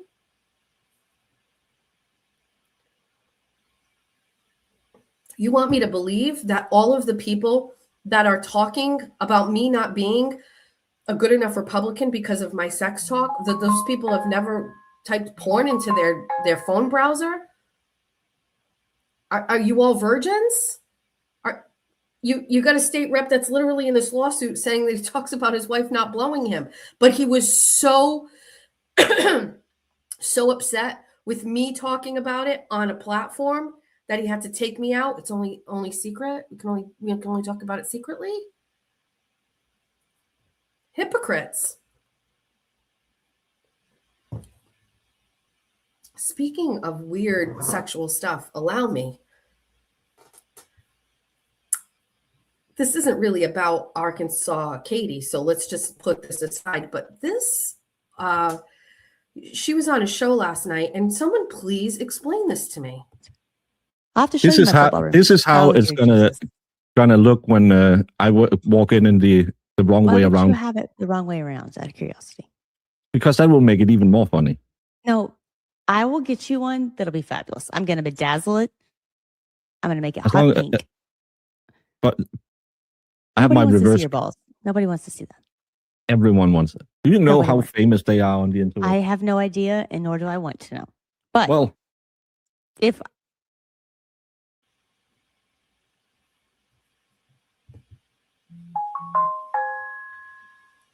so, I just want to ask a question.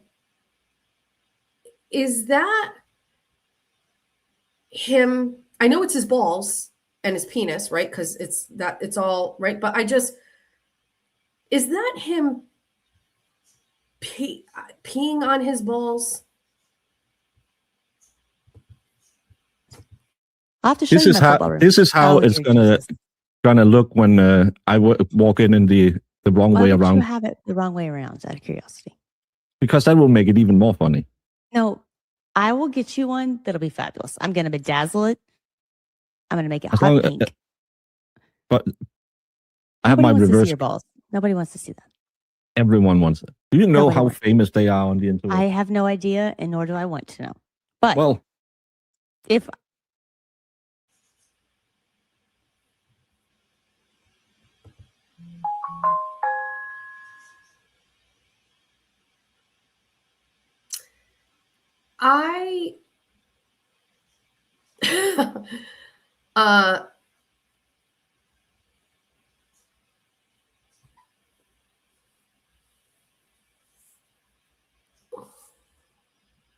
I am so thankful that I am who I am. I am so thankful that you are all who you are, and that we are nothing like that, and that we are never like that. We will never be like that. We knew we didn't want to be like that. We knew we didn't want to be around that.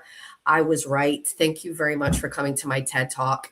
He can't stop himself. He is an absolute fucking weirdo. Bless her heart. She looks very uncomfortable. Bless her heart.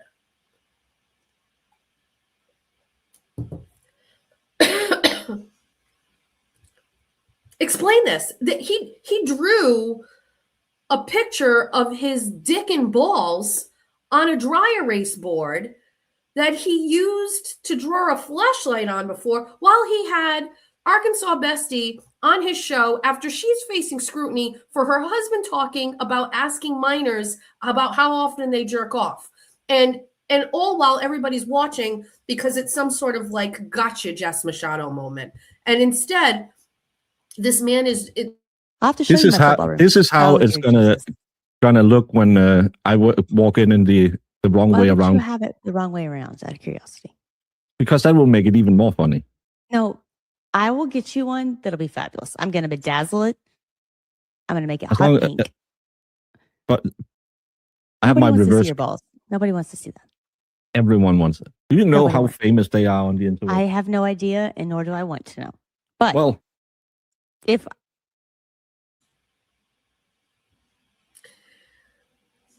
every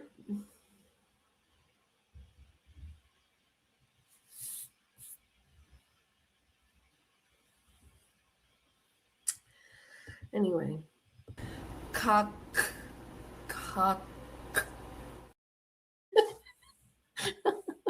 I don't know who clipped that, but I took it from the internet.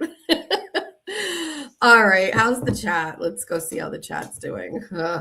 First of all, it's Champ has become a YouTube member. Thanks. Are you sure? All the jewels. Anna sent jewels. Kath sent jewels. Janine sent jewels. And so did more jewels. I don't know how this jewels works. It translates into money, I think. So thank you for that. How's the chat? Is everybody okay? Chat is great. You're slightly appalled. Are you really? This is my Pensacola Beach sweatshirt, and day one, it's missing. I don't know what happened.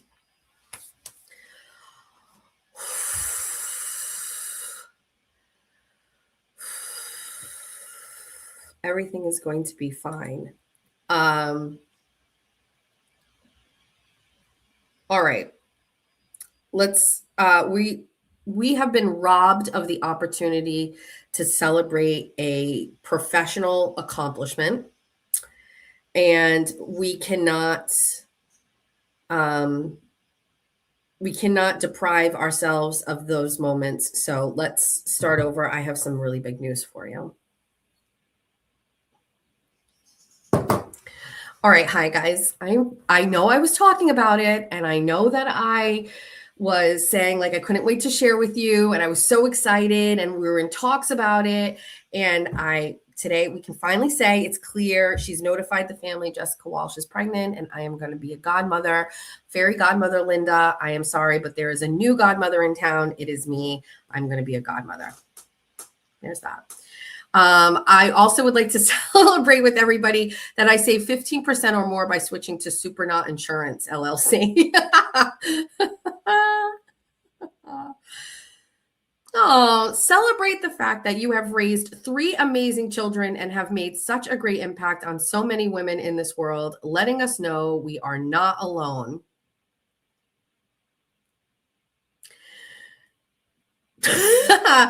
I would also like to celebrate I survived not being a pussy like everybody else surrounding Aiden.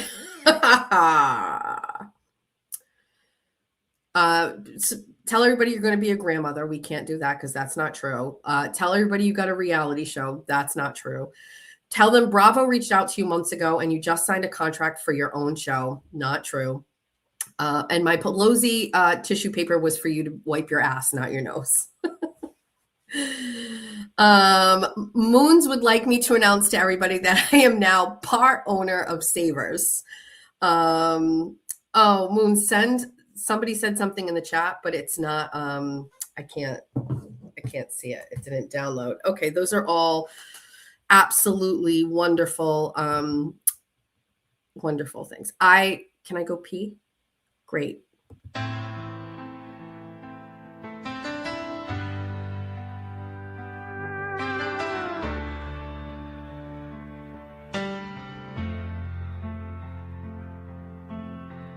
I know we are so far away, and we can't hold each other now.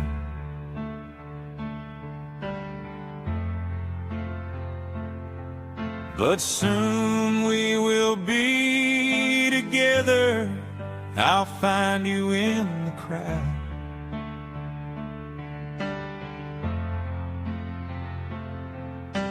An ocean apart we are, but not for long, I know. Text me what you're wearing until the Wilbur show. Under the table I will touch you, finger bang you off stream long. Above the desk I'm dope boy, but your daddy down below. I'm gonna finger bang you after the Wilbur.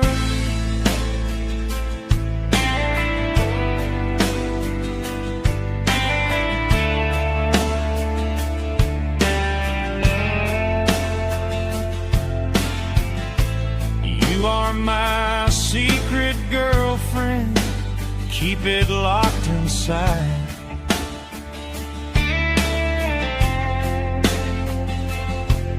But when I come to the United States, this door is gonna rise.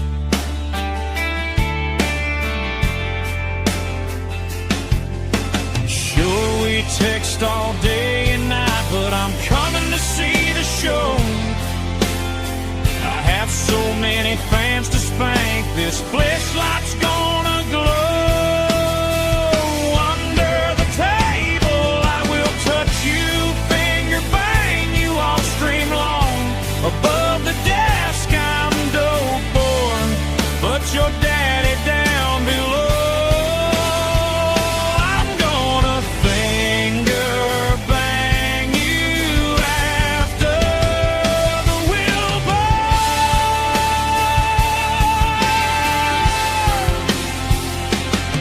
I am a small man with small hands and small eyes, and I sleep all alone.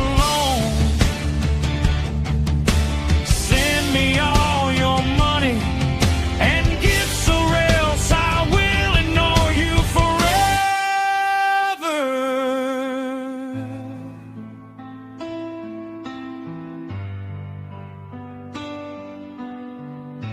I will do my newest dream right in my hotel room.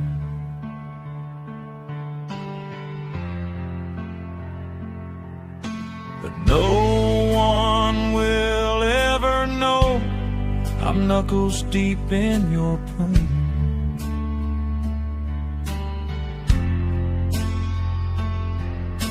Keep your sunglasses on and super chat me all your thoughts. In my country I'm a loser, but here I am a god. I'm good at the table, I will touch you, finger bang you all stream long. Above the desk I'm dope boy, but your daddy down below. Under the table I will touch you, finger bang you all stream long. Above the desk I'm dope boy, but your daddy down below. I'm gonna finger bang you after the Wilbur.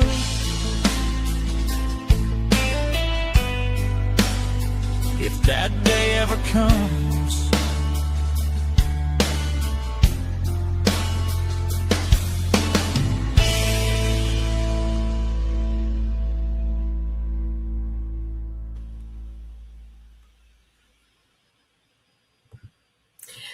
I don't know. Was it Kane? Jessica Walsh is not pregnant.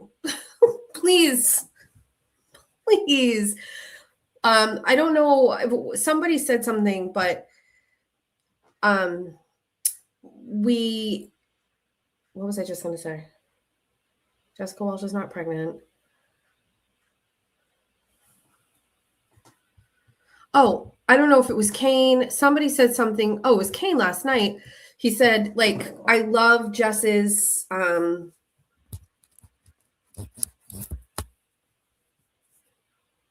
better. I love Jess's songs. Like, we need more of them.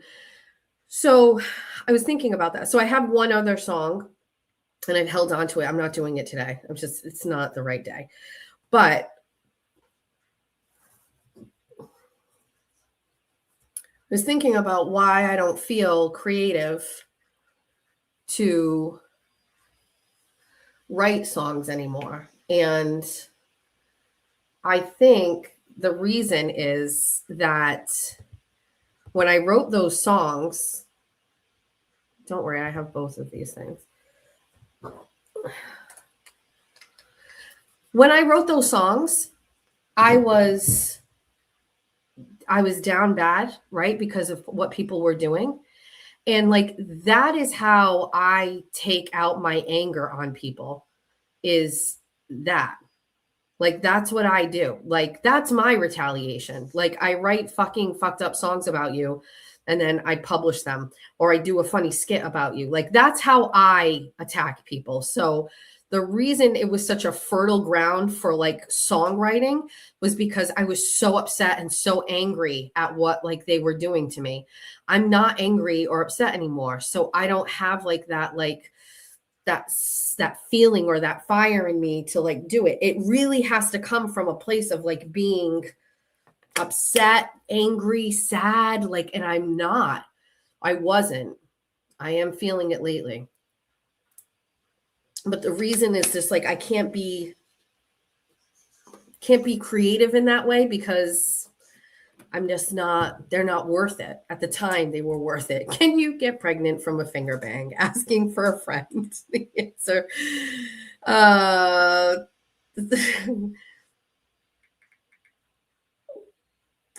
So anyway, let's open up the phone lines. That's always a good time.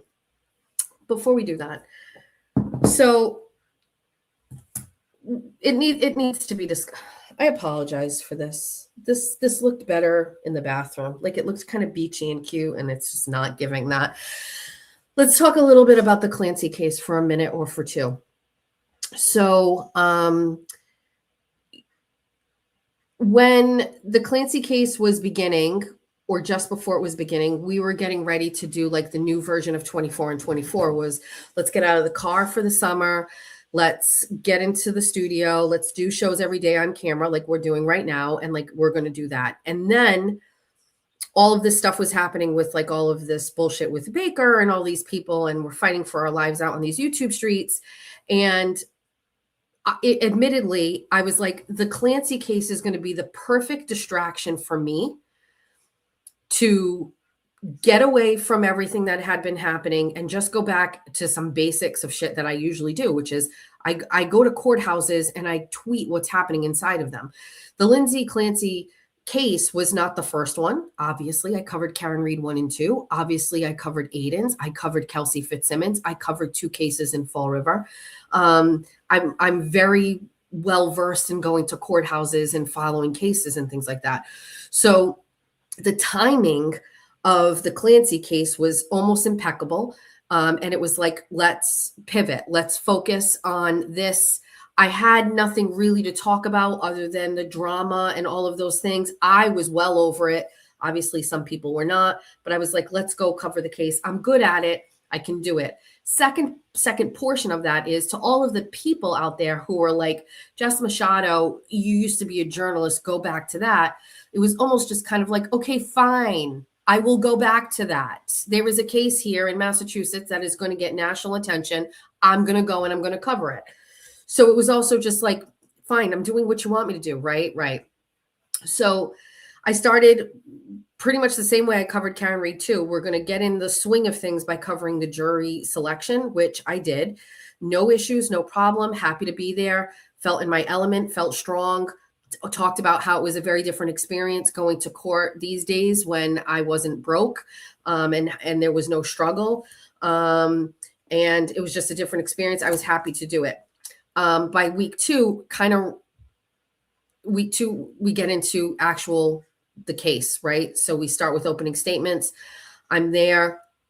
And then we get to the end of the week and my body is like not really doing great because I went from staying at home to now like long days, long car rides, intense, like physical typing all day. It's not that big of a deal. It's not like I'm running a marathon, but it's a big difference from what I was doing. And my body started like kind of like getting lupusy. it happens. I know my body. If you have lupus, you get it. So I took 2 days off because I was going on a vacation on Sunday. And I was like, I can continue to go to court, run myself down, and then I'm going to be on vacation and I'm going to be sick as a dog, right? Or have to take prednisone and then have to deal with all of the side effects of prednisone. So I was like, I'm just taking the 2 days off. So then I went on vacation and then I came back, and on Sunday I was sick. By Monday, I knew I couldn't go to court, and you just can't, not where you sit, not the way you sit. You can't. First of all, by Monday morning, I was like, oh, I just don't want to make everybody else uncomfortable. By Monday afternoon, I would have never been able to be sitting up in a courtroom. I barely left my bed on Tuesday and Wednesday. Barely got out of the thick of it until yesterday. I wonder if they were wrong about my COVID test. It felt so much like COVID did, like an abbreviated version of COVID. I even had like the pain in my legs, but whatever. So anyway, I had been feeling since the first day of the trial that I didn't really want to be there. I had a really hard time with this case. I talked about being a mom, and it's very hard. I talked about how I was sitting across within 4 feet at one point from someone who we know strangled 3 small children. Okay. I was having a hard time being in the presence of a murderer. Okay. I never felt that with Karen Read. I never felt that Karen Read killed John O'Keefe. So I never felt like I was in the presence of a murderer. Now, I hope I'm never, yes. I'm leaving. Okay. I'll be back in 20 minutes. Okay. Bye.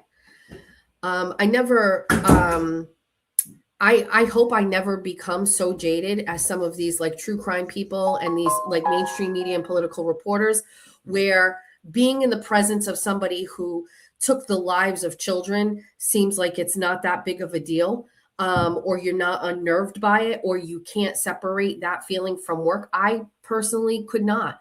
I personally couldn't get past the fact that I was in the room with somebody who murdered 3 children.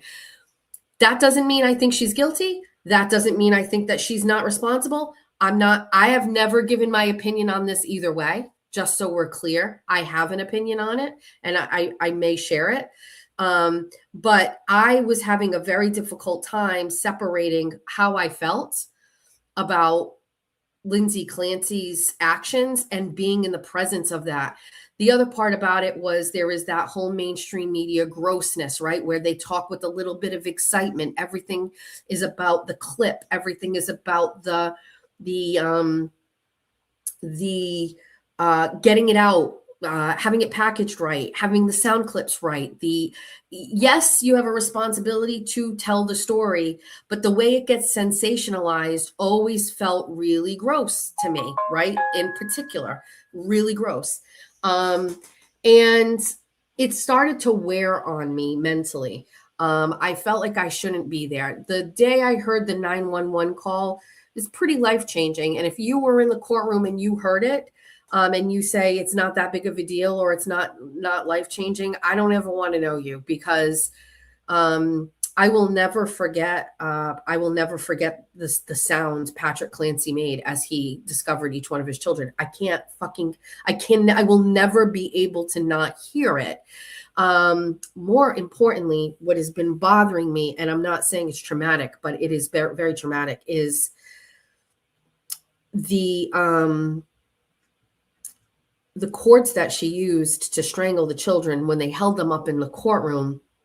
I don't know what I was thinking. I think I thought they were just like, like those soft plastic, thick, like cords, not thick, but like thin pieces of paper. But I don't know what I was thinking. And I'll explain to you what happened. But when we went away on vacation, Jeff was really worried about, like, when we are not home, people paying attention to when the dogs are out in our yard. And the yard we have is in the front of the house and in the side. And that front door is used by, like, FedEx, UPS, Amazon to deliver packages. And so we just didn't want anybody coming into the house unexpectedly because, you know, maybe my mother or Jason or the kids would not think to check and make sure the gate was closed. We have a lot of irresponsible Amazon drivers out here, to be honest with you, that leave the gate open all the time. So Jeff was like, what should I do? It's not what I should do. When we went away in March, I told him he should secure the gate. And only after the fact did I realize that he used masking tape on my wooden gate. And it looked ridiculous. So this time I told him, I said, would you please go to Ocean State Job Lot? They have like larger like bungee cords that you could use. And he went and bought them and secured the gate.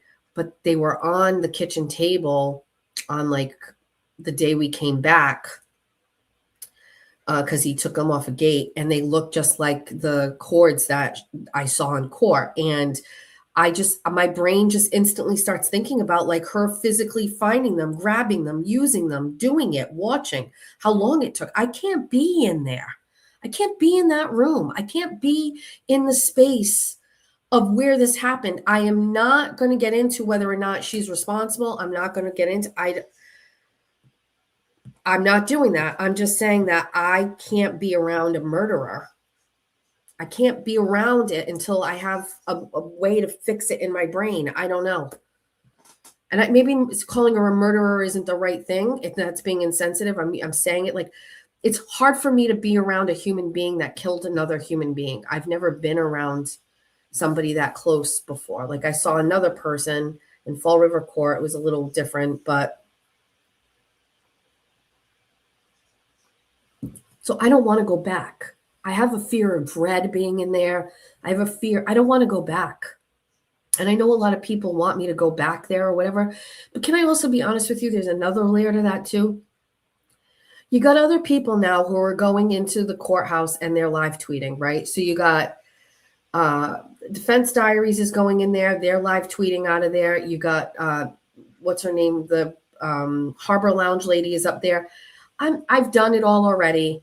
And I'm not going to compete with other people tweeting. Being in the courtroom and being an independent journalist, so to speak, and live tweeting out of there, it made me kind of like the only one who was doing it that way. There was no other real independent journalist in there. It was like me and mainstream media, right? So I felt like I had a purpose to serve like the public with like, you know, a different style. But if there's other people there, you can go get it from them. You can get it from Bob. You can get it from Karen or whatever. And that's it. I will say, and I'm not taking a dig at anybody, but like Karen having a conversation with Kevin Reddington outside of court and asking him what his favorite meal is just like the most wildly inappropriate thing ever. And this is exactly the kind of stuff that like gets sensationalized and it's weird. And there's a time and a place for it. And it's definitely not at a murder trial of 3 children. So it's that how I had been feeling, how I felt was already there. It's the rest of it. It just has kind of changed it. And it's definitely not a like, I don't want to be around. That's not the case at all. I've never stopped myself from going and being around anybody. I happily go and sit on the side of Gretchen Voss in a courtroom plenty of times. It's just, you guys can get from other people what you need. It doesn't need to be me. What part are you talking about? Yes, there's a video on, let me find out. I was really I thought it was really disgusting.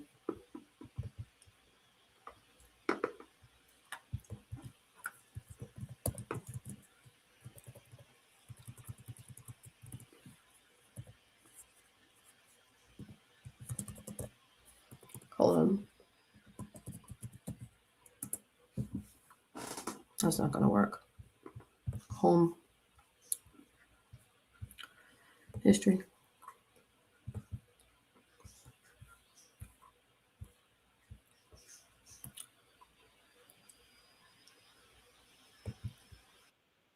Hold on. Yeah, so this is the video. I saw this last night and I was like, really kind of solidified me not wanting to be around this. I'm with the man of the internet today, Mr. Kevin Reddington. Sir, Favorite food? Sushi. Oh yes. Favorite video game? I heard you play them. I used to. I don't have the bandwidth anymore. All now right. 'cause I'm too close to the wire. Oh. But I do like the combat videos. Yes. Yeah. TV show? I don't really watch much TV. Probably Grey's Anatomy. I like that. What do you do to unwind? Read autopsy reports and police reports So do and I. stuff. Yeah. All right. If you were on your last meal, would it be sushi or would it be something else? Steak. Do you like it with stuff or is it good steak, nothing on it? Good steak on the grill. That's it. Perfect. Yeah. Any pets? My wife is a huge animal lover, so we've had 2 standard poodles. They're both, one's passed Oh, I'm sorry. 16 years. The other one we've had 16 years. Wow. 2 cats, one passed, another 16 years. We have It's a one magic left. number. 16 Oh years. my God, So we've stop. got a dog and a cat. We did have the bird. the A big bird? What African, kind? African gray Stop. that would swear. But I was gonna say, I love that that. bird is gone. That's my wife. It's not me. She Yes. loves the animals. Oh, my husband would say the same. Yeah. I love it. And what are you gonna do for the rest of the night? I'm going to go out and have dinner with my friend J.W. Connie over there. Perfect. And we're not going to talk about law. Anything, we're just going right? to have a couple of non-alcoholic beers, and he'll have some sushi, and I'll have a steak. Yeah. Perfect. Thank you so much. My pleasure. I Nice to appreciate see it. you. Nice All right. to see you too. Yeah, so this was like solidifying how I felt about her, and then also coverage. Oops, sorry. I'm man of the hour. Like, it's so sensationalized, it's so tacky, it's so insensitive. If you watched any of the proceedings yesterday, right? Like, Kevin Reddington had a client on the side of him sobbing as autopsy details were shared in a courtroom. The mental toll that takes on this guy, however complimentary, kind, and like considerate he was being here, like, it's just, there is something really going on with someone who finds that this is appropriate to do. I've been around Kevin Reddington dozens and dozens of times. I've spoken with him every single solitary day that we have been to trial.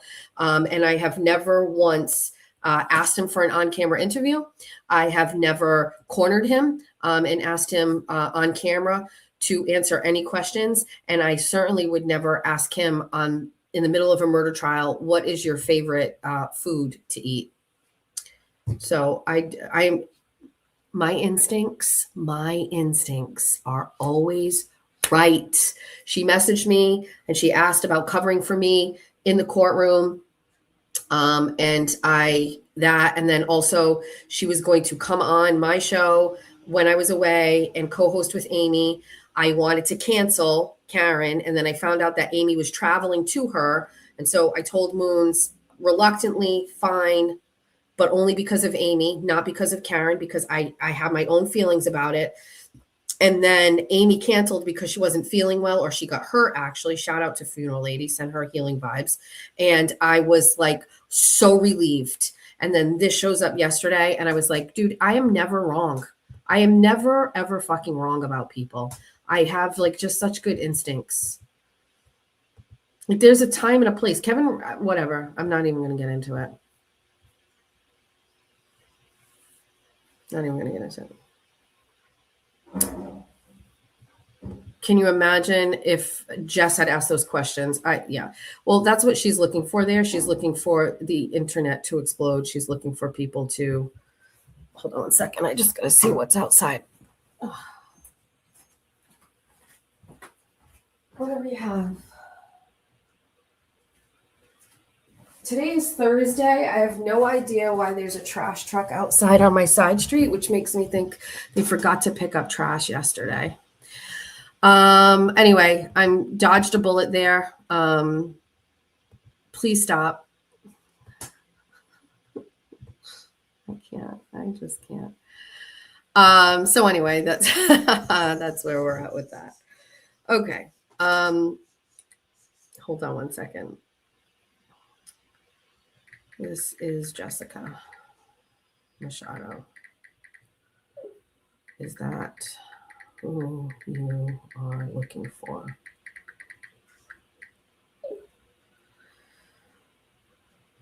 I do not.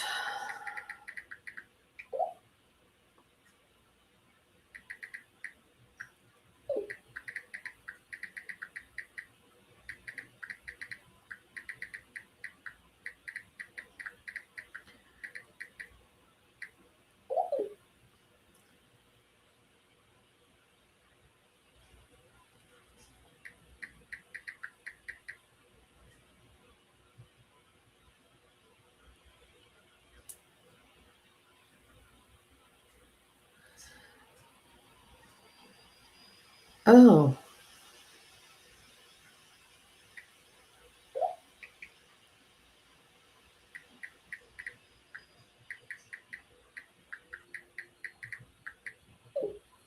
Need a minute. Need a minute. Stay with me. Do you want me to play a song?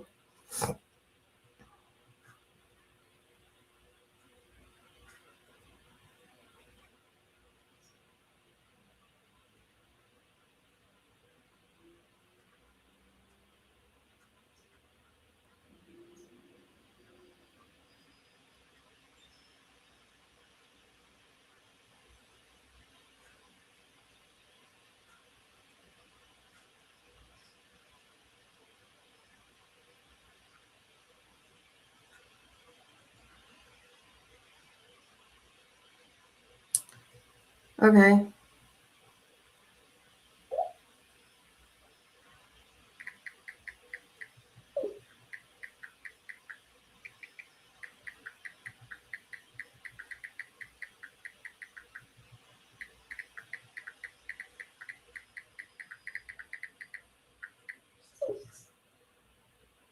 Hold on.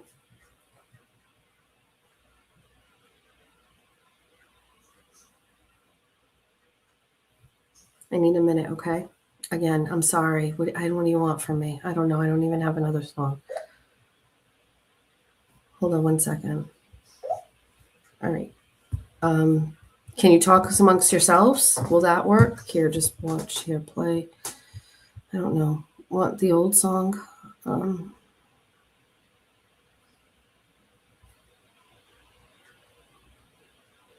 Hi besties, hi bunnies. Coffee's cold, truce brewing. Let's hit the road. Just Machado wheel in hand, time to unfold. Early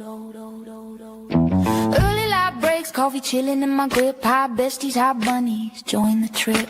Cruising mass highway, spilling secrets for hours. 1 to 3 deep, no holds barred, owning our power. Squad's got my back, riding waves through the storm.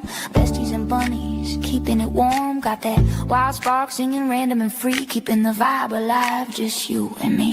Trolls creeping in, haters twisting the feet. Weak shots flying, but they can't plant the seed.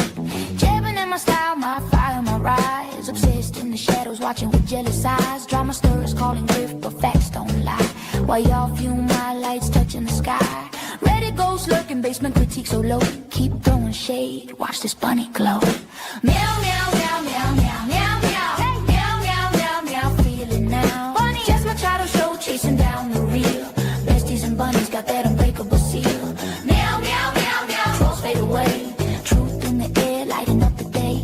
After dark or dawn's first gleam, we claim the throne. Justice rolling, meow, if you're in the zone. Meow. Love to my besties trolls. See if truth awaits. Just Machado show. Buckle up.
send a text message full of hot demands.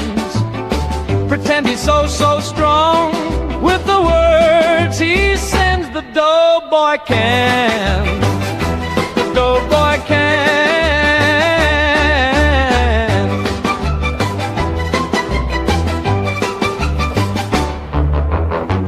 Who can open up my box using his thick man hands?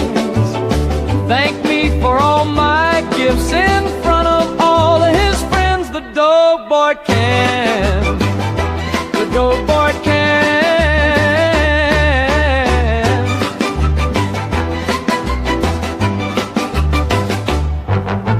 Who can play pretend online? Tell you he's in love.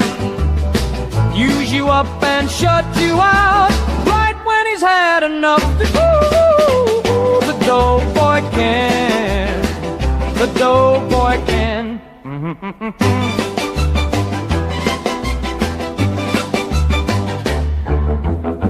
Apologize to him because that's. All right, I'm assuming that was. I got it. It's okay. I was not muted. I hear you. I got it. Sorry. Sorry. That was like, I should have just. Okay, we're good.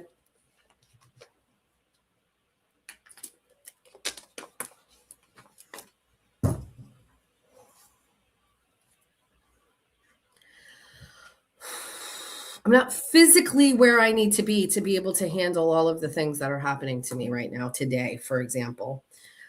All right, let's thank you. Okay, I wasn't muted. I'm sorry. Thanks for the help. Sorry.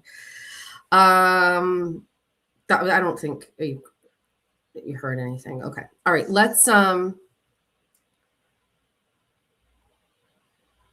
got it. All right, let's open the phone lines. Want to open the phone lines? Let's do that. Somebody said you should go to the Clancy trial next week, especially go when the defense puts on its case. All the haters are going to be saying you never follow through with stuff and don't finish anything. So go and make them shut the fuck up.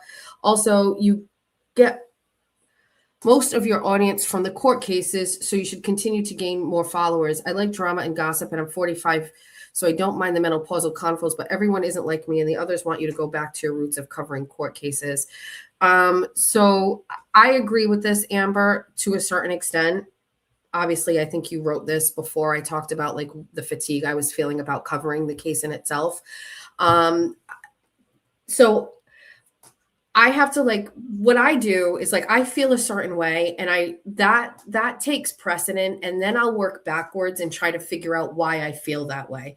I always feel like how I act, my instincts and the things that I do, we trust that first. And then we work backwards from that. And we go, well, why are you not feeling motivated to go cover a court case, right? It's not, think about all of the time. Like, so she's talking about like the people who say you never follow through with stuff. Like, well, first of all, I've never not followed through with my Karen Reed coverage, both of them, the Kelsey Fitzsimmons coverage, all of Aiden's cases. I've covered all of those.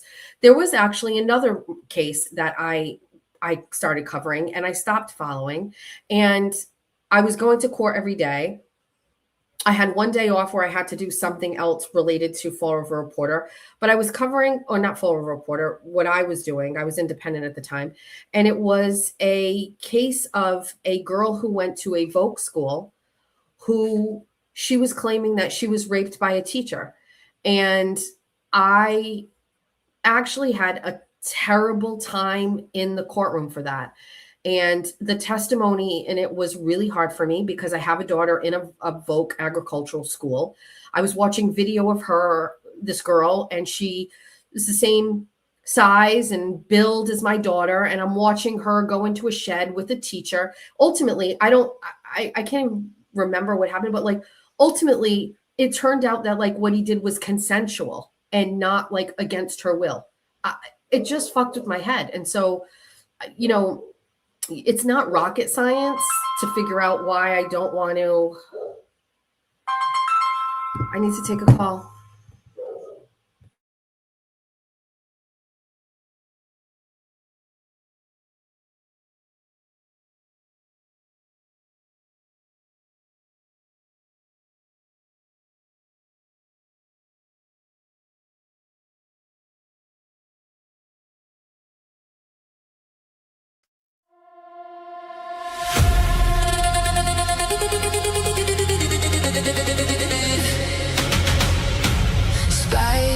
misty, misty. They call it prison misty. Spice girl with the CIA edge. Dirty work on Twitter. Prison mistake. She'll cut you, call out the lies, demand the receipts. Prison mistake. Protect the queen. No bullshit survives. Receipts or goodbye.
Send a text message full of hot demands.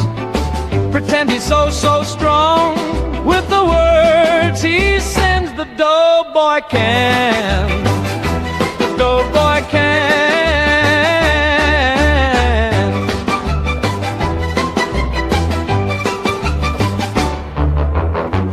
Who can open up my box using his thick man hands?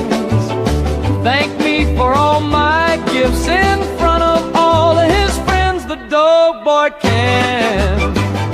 The doughboy can.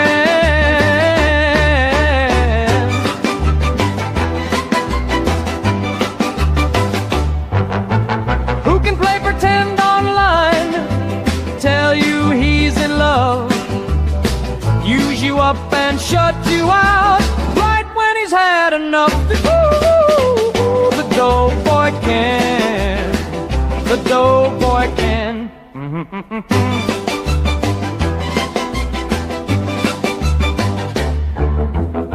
Apologize to him because that's just what he needs. Bow at his feet and beg, no fleshlights please. Who can tell a lie and then a couple more? Paddle his way into your heart. You're just a crazy whore. The doughboy can. If the doughboy can.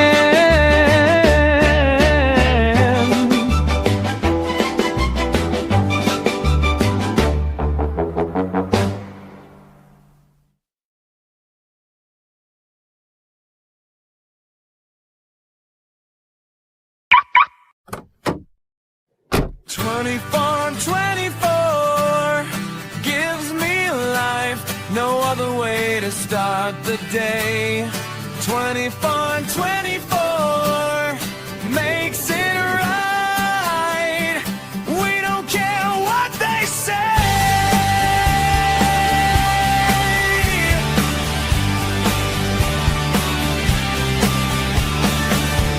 Carve the place out for us because no one was a vibe.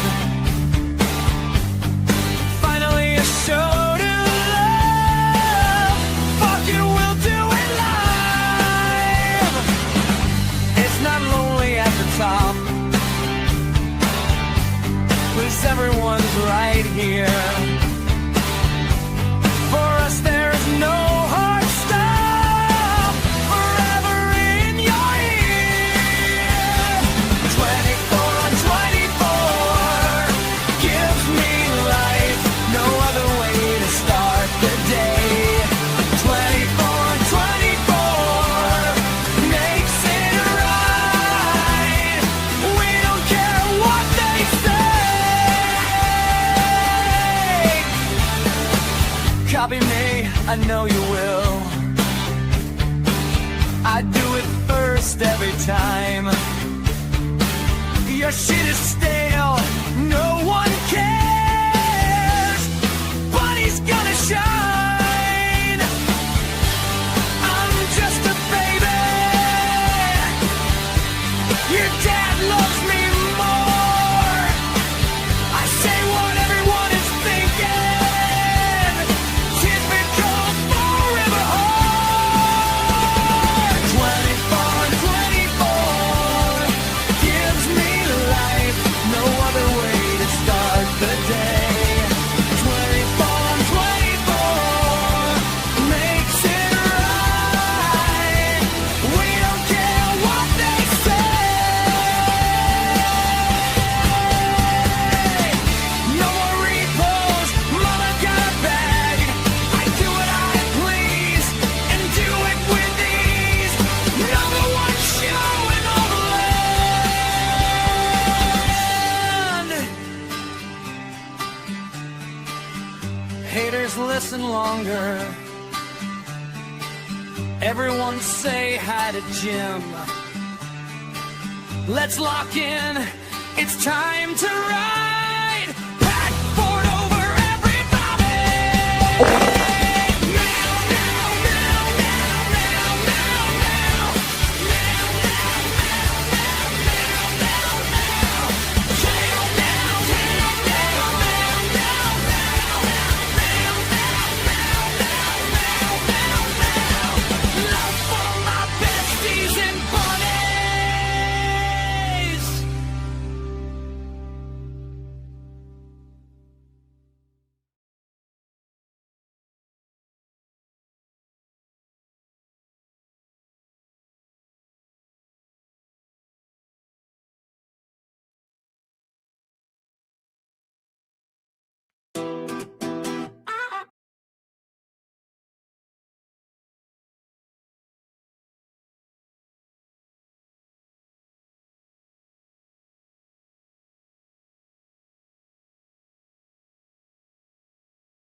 It's late at night, you're home alone. Time for a fight. Take out your phone. You type a name, that space is glowing. You have no shame, her name is glowing. It's time for big, big husky with her voice so deep. It's time for big, big husky. You watch and creep. She runs all the spaces, no one stands a chance. Big husky is in charge. Dance, puppets, dance. Yell at me, you angry beast. Make me feel alive. Big husky is big, big mad. She's yelling now, screaming above. No one is worthy of big husky's love. She'll take your space, she owns it now. You're not even a speaker, you lose a clown. It's time for big, big husky with her voice so deep. It's time for big, big husky. You watch and creep. She runs all the spaces, no one stands a chance. Big husky is in charge. Dance, puppets, dance. Yell at me, you angry beast. Make me feel alive. Big husky is big, big man. Big red, big husky. Big mouth, big man, big husky, big man, big man. It's 3 a.m., you hate it here, you're dead inside. She's all you hear. New York don't want her, so now she's ours. We didn't ask for this, why she so sour? It's time for big, big husky with her voice so deep. It's time for big, big husky. You watch and creep. Yell at me, you angry beast. Make me feel alive. Big husky is big, big mad.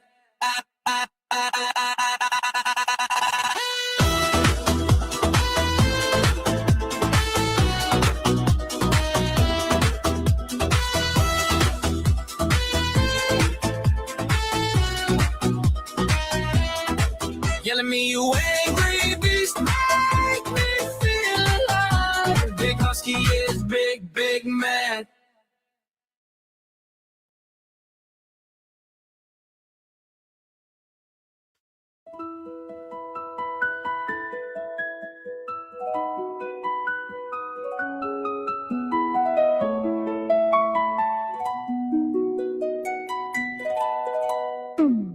Come and listen to me, baby.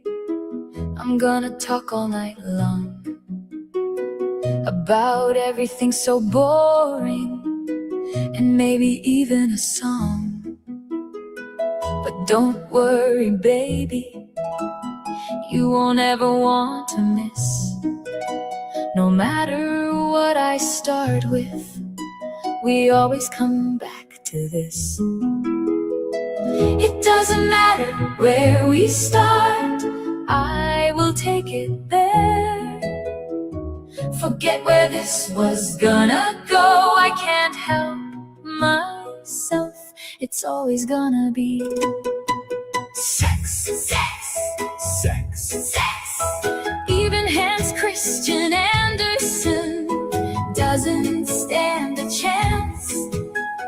Give me his stories and I will give you sex. There's a trial on TV, let's pull it on the screen. I see the judge drop the gavel, but what rules is your vagine. I am a master builder, brick by brick I build them real mean. Everything is awesome, but have I mentioned my specialty? It doesn't matter where we start, I will take it there. Forget where this was gonna go, I can't help myself. It's always gonna be sex, sex, sex, sex. Even Hans Christian Andersen doesn't stand a chance. Give me his stories and I will give you sex. Bread is simple, but I can bake. Nature gives me all the yeast. Sounds boring, but don't worry, I'm thinking it's time to eat. Muffins aren't even safe, I can sex those up real good. Draw one with fishnets like you, baby. You know I glaze real good.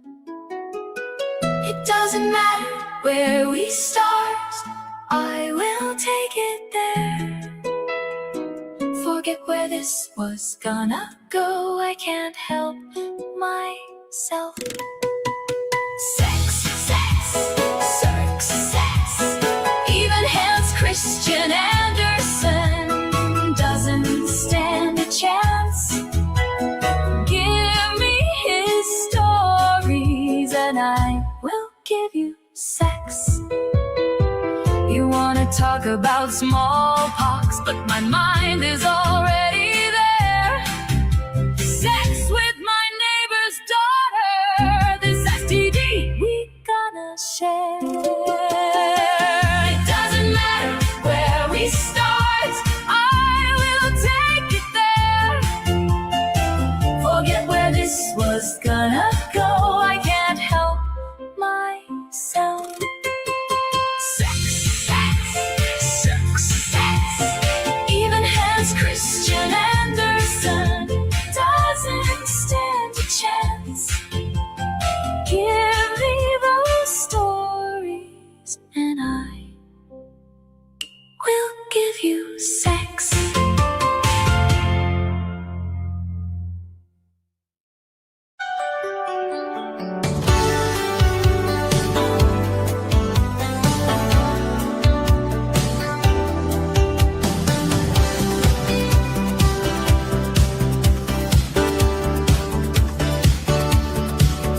Sometimes we need to tune into our favorite show and forget all our troubles. Settle in for a prime time mini series with your favorite host. She's a guest host and she loves.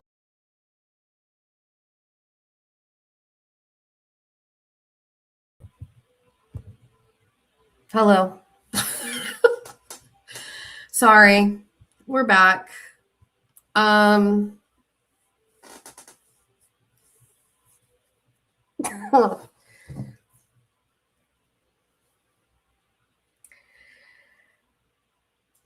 Anyway, love that for me. I just got a YouTube age restriction for your content because I played the Kayla Churchill video. Are people still here? I wouldn't expect you to be. I should have just ended things. All right. Did I miss anything? Let's take a couple calls. Is somebody suing me? Fill me in. Hold on, fill me in. Baker is now teaching Arkansas bestie to sue Jess. Okay. Get in line. Get in line. I just had to take a call from my attorney. My other attorney. Maybe a new attorney. Who knows?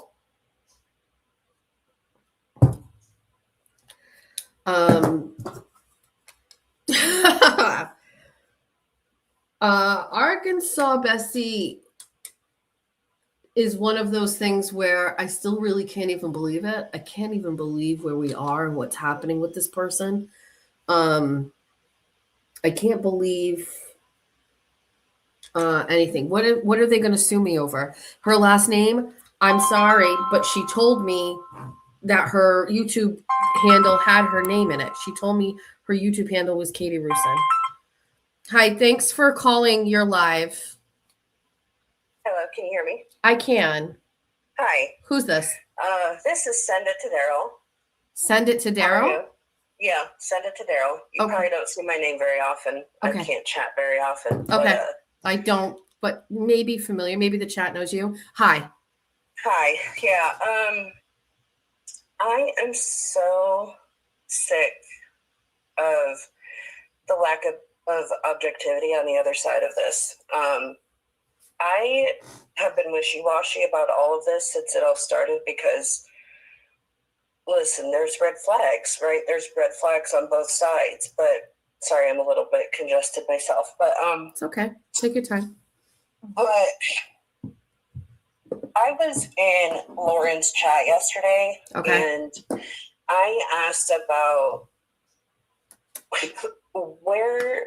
Okay, so we've got this outrage about your accusations against Baker, which, by the way, he was creepy before that. I don't know if like people don't see or Right. read or hear things. Okay, but like Jess did not like have some breaking news when you said that. Right. It was kind of new to me because I wasn't watching him, but Sure. Okay. Yeah, that's fair. right. Well, so this guy who's like tripled down on the fact that he's just weird, you know, this whole hate storm has started over that. And, you know, of course they're going to say, well, no, Jess is bad for this or that or whatever. Well, I work with vets and I work for and with vets. And that was a big concern for me. The receipts they had are not receipts. And I can't deal with the argument that Valhalla, this veteran, is this great guy, weaponizing his veteran status when he literally just said on that stream, which thank you, Peachy Keen, for that, because I couldn't find it. I didn't know where to find it. And Yep. she streamed it last night. Thank you. I'm only halfway through. And it just like proves, like all of them prove more and more every day they cannot be objective, and therefore just I can't give them any credit. And what you said earlier today was that the way you attack people is writing these songs or doing a skit or whatever, like that shit is funny. And they just want to be mad about it. But Right. like I can hear you out if you are objective. But when I asked in Lauren's chat where this outrage for Baker, was it fake just to pile on you? Because the minute Arkansas Bestie's husband says some weird shit about, or they admit it on the internet that he said some weird shit Right. to these teenage boys. Right. I'm like, what is going on? Right. And I think his name is Prince in that chat. He was like, are you a dad of teenagers? Right. Because my name on there is Send It to Daryl. I said, Right. no, I'm a mom, Right. and I have a 16-year-old son. Is that okay? Right. I don't need to have a 16-year-old son for this to matter to me, by the way. Like, that's weird. Right. But I absolutely do. I have a vested interest in this topic. And all I'm getting is silence in that chat. That's the one thing he said. And then Kristen said that they put out a statement about that and I should go watch. What are you talking about? Right. It's weird. And Right. let's not act like it's not weird. Right. So then what happens? We have Valhalla going on her channel. And, you know, he's so proud. They talk all the time now. What do you guys have in common? You are like, oh, I guess the farm animals. There you go. But, Right. and then Baker had her on. Right. Baker had her on. Right. Like, you guys are doing more to push me back to Jess Machado's, like, which I never left, by the way. I'm still a member. I've been a member for 7 months. I started watching you after, like, your 4th episode. Okay. And I've been here the whole time. Right. And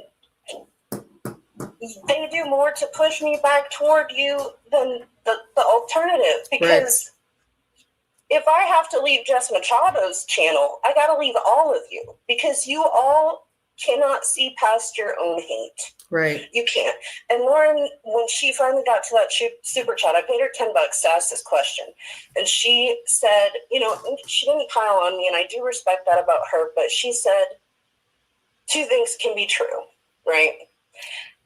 2 things can be true about everything. She uses that term often when she's talking about me. Except she can't return the favor. Okay. They cannot see it that way for themselves. Like, let me ask you a question. In that chat, we're talking about how you were sounding sick. I'm like, are you stupid? Yeah. You're clearly sick. Clearly like, sick. I'm sorry if Right. prior lack of follow through, which you've admitted to, which by the way, I can be guilty of. I'm a super procrastinator. Yep. I have some bad follow through sometimes, but God damn, does that mean that I am like an awful person? No, it doesn't. Well, it's why I overshare. You know what I mean? Like I talk about like those things. That's the other thing. Valhalla gave a little bit of a hint of who he is on that stream with the other Mary B. Talking about who he was 10 years ago. I didn't listen. I'm not done with Peachy Keen's stream yet, right. But he referenced that 10 years ago him would have came and slid all your tires and Jeff's and made a comment about Jack too. Yeah, I did hear that. I'm so sorry, but I am over the weaponizing of the veteran status. Like I said, I work for and with veterans. My dad, my stepdad, both of my grandfathers, and many other loved ones are veterans. Being a veteran doesn't make you a decent and good person. Right. And collecting all of the mod, wrench, whatever, doesn't make you a good person. Right. It means that you are hiding a part of yourself, which he said he fight. And you know what? I respect that. You want to be a decent person. You want to be a good person. Well, you should maybe just like choose some more worthy battles, because this ain't it. This is crazy to me. And, you know, I've had some criticisms of you, Jess, because I'm a critical person. Yep. I am more than anything critical of myself. Right. But like, thank you, Jess Walsh, because when I go into her streams, I'm like, wow, okay, this shit is actually not that fucking serious. This chick is unhinged, like in the most literal sense. But like, it's awesome. It's great. We all love it. I love it. I just don't get to chat with you guys. It's fine. Yeah. But like, I don't blame anybody. If you want to look back at like prior comments I've made, I stand by everything I've said because I try to be objective. Right. And so when I have a red flag, I want to find out. I want to know what's going on. But like, this whole campaign is crazy. And it would be less crazy if they weren't so fucking hypocritical. And I wanted to like also speak on Aiden's spaces last night, and then I was so glad I didn't I didn't get, like approved to go up and talk to him about this Lindsay Clancy shit, because when he ended the whole fucking topic by basically saying, what about men's health? Yeah. Yeah. This is what this is all about. Yeah. Jess Machado, evil, vindictive, awful Jess Machado. All I have to say is put all of your shit out on Front Street, you guys, because you're not, and it's clear. And stop simping for people that you don't even know, because you don't know these people. It's crazy. And I have been in my car for way too long on my break because I wanted to call you, but you just keep getting calls because you keep finding yourself in trouble. So I'm not in trouble this time. I'm just clearing up some air and talking and making sure I'm okay. But you made a lot of great points. I don't know if you want to go and have me counter them or talk about them, or if you want to stay on. But I'll stay. One of the things that when we talk about the Valhalla stuff, and I always, like, my instinct is like, I don't like talking about it because it is like a thing about veterans, right? And I always feel it's like a very taboo subject, and you have to be super like there's always just the right way to talk about these things, right? And when this was originally brought up, I admittedly never took it seriously, so much so that I think he messaged me while I was on a live stream, and I didn't even take the time to like go and look at what the money was. I just guessed. I was like, I think it was like this, right? And then when it became a bigger issue, I still didn't take it seriously. I almost was like, who the fuck are you people to try to question me on this, right? Like, it's clearly coming because of the Baker stuff, right? You're using it as a weapon. And so a part of me was like, I'm not giving this any air, because it's really obvious to me and my followers, this is being used as a weapon, right, against me to retaliate for the Baker comments. So I downplayed it. And if I look back, that is a mistake that I should have taken this very seriously, right? But I was so pissed off that they were weaponizing something that wasn't true and of the veteran status that I was like, I'm not fucking talking about it. It was that lady, right? That turtle bot lady. I don't remember what her name was, who messaged me. And she ended up texting me about that one thing, which wasn't exactly right, but we had that call. And, I still have not a bad word to say about her. She convinced me that like I needed to handle this head on, speak everything, put my receipts together, get it all together. And then she convinced me that this would be over if I did that. And so I was kind of like energized and I was like, she's right. I handled this wrong. I fumbled it. Let's take it on. Let's go look. Let's pull up all the receipts and everything like that. So I did that. And the video is terrible because I'm a mess, right? I'm just like a mess on my camera and I hate it. And I go through, I put all my screenshots up. Everything is there. It's right. And all of a sudden there's word coming back to me that Valhalla like says he apologizes, right? And Lauren is, saying that they didn't check that screenshot, right? With they clearly altered screenshots about my payments, right? So all this stuff is happening. And I feel at some point, I don't expect these people to do a whole live stream that says like Jess Machado was right and we were wrong. Never expected that. But it satisfied me enough that Valhalla, who seemed to be the one who started everything, came around to it and was like, I agree. She didn't steal. Done, over for me. I provided everything. We were good. And the term has been used by many people. They move the goalpost. And then I go on vacation and now there's a new video where he is counterpointing everything that he said before. And I'm back to being a thief, which by the way, even the framing of it is so fucked up where it's like Jess Machado steals from veterans. I can't, it gets overlooked and glanced over that I never even had to give this money anywhere. I could have pocketed it. I could have just made a profit. And by the way, I would have not even profited because I still wasn't making money. Like the way that it is like just made out to be a thing is so fucked up. And I have never done anything to these people. Ever. I care very much about veterans. It's my career to care. And it's also just because it's human decency. But veterans, like all of us, are people. They're just people. They're good people and they're not so good people. But it makes me scared that I couldn't counterpoint him. People. So what needs to be understood is that veterans deserve all the support and care that they need because of what they endured during service. They deserve monetary compensation for conditions that they incurred. They deserve support and resources to get back into the workforce or just literally back into daily life after they come back or get discharged. Like, I am all about it. But there are veterans that use their veteran status as like a weapon. It's not appropriate. It is not appropriate. And there are many veterans who will say that. And so I am not at all taking away from anyone's service, but let's be very clear about what is and what is not true. And you don't get to just say, I'm a veteran and I get all these wrenches, so I'm a good person. You all don't know this guy. Right. You all don't know this guy.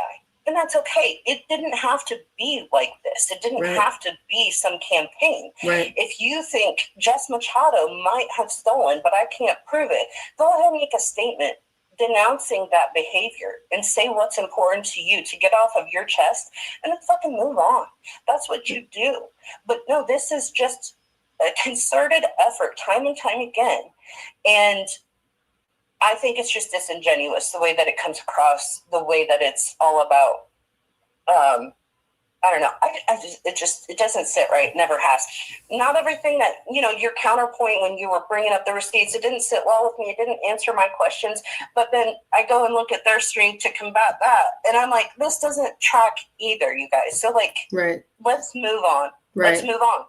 But we can't move on because that's all we got. So fine. Like, I don't know how to move on get from over that. These people like becoming besties with somebody again. They don't know Arkansas Bestie. They don't know her. The But they only wanna be person so who bad. knows her more than anybody else out there is me. I know. Right? I know. And That's what's crazy. and the fact that I don't know. Listen, I don't know her that well. I only know what she shared with me, and I was able to make my own opinions of her. I will tell you, did I see it coming that she would do what she's doing now? I really didn't. If I were to take everything that she said at face value, she would message me and say she loved me, that she considered me a friend, she cared about me, like all of the things that she's like. So I have a group of women, right? Like obviously, I have Moons, I have Misty, I have J7, I have another person, right? And then I have my real life friends. Never would I take what my friends said and then read those things and then ever deduct that they would go on Baker's show or Valhalla show. I wouldn't say I put Katie in that category, but everything she said was similar to what my friends say. So yes, it wasn't like, it clearly wasn't authentic. Yes, there wasn't enough of a history there for those things to even have value. But looking at the surface of everything she said, there is no way that this person would do what she's doing. It was a complete lie. That's the only thing I can deduct from this, is that everything she said to me was a complete lie, that there was a bigger, broader picture here. I mean, I'm thinking back now, like, you know, I'll share it probably because I think it was meant to be public anyway, but like she put this whole thing together about her YouTube history. Like she's one of those people that followed all of these big court cases. Like there's something else here I missed. And I honestly can't believe it. I can't believe it. The Baker thing, I couldn't even believe. The Valhalla thing stung because I was like, I didn't do this, but you're kind of co-signing it by going there. But the Baker thing, it's wild. I don't know what people gives do. me the beta male energy that he was complaining about James Jackson having. He reminds me of my ex, who actually was also a veteran, and the kind that would like use his veteran status as like a tool, and it literally just tracks. Yeah. So when you're in the category of, oh, you remind me because of the way you talk, the way you act and behave, and the points that you try to make, you remind me of my ex, well, I already am going to discredit you because it's a problem. Mm-hmm. Like these people do need to actually like take some classes in psychology and like reading the room and reading people. I don't know. None of us is perfect, but damn, I am so sick of the hypocrisy. I am so sick of it. Purple, the world has gone silent. That man is disgusting. He's been disgusting since day one. I said it since day one. Somebody was in your chat telling me to just F all the way off because I said something negative against Purple back in the day. And it's just like, you all don't know these people, but you will just go stand in the fucking front line going to battle for them. Yep. And they actually might be worse people than Jess Machado. Like Aiden Carney. Just you know what? Like when he talks about when people approach him in the street and they want to give him money, they want to pay for his meals. I believe it all. Of course they do. Yes. It's so easy to be a likable, amiable, decent human when people are flocking to you to pay for your way and to give you compliments. Right. That's not Aiden Carney. And not just Jess Machado has come out and said that Aiden Carney thinks his followers are fucking idiots. He said it himself. Talks shit all the time.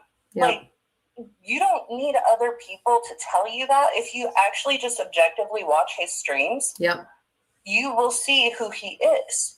You can over time. I didn't start listening to him actually until after the acquittal of Karen Reed because I learned about this all very late. I watched Body in the Snow and then I was like, I gotta watch the second trial. That's interesting. I listened to Melanie Little and she's amazing. And then I started watching him and I was just like, God, this guy's abrasive, but like, okay. And he's kind of funny sometimes, like, all right.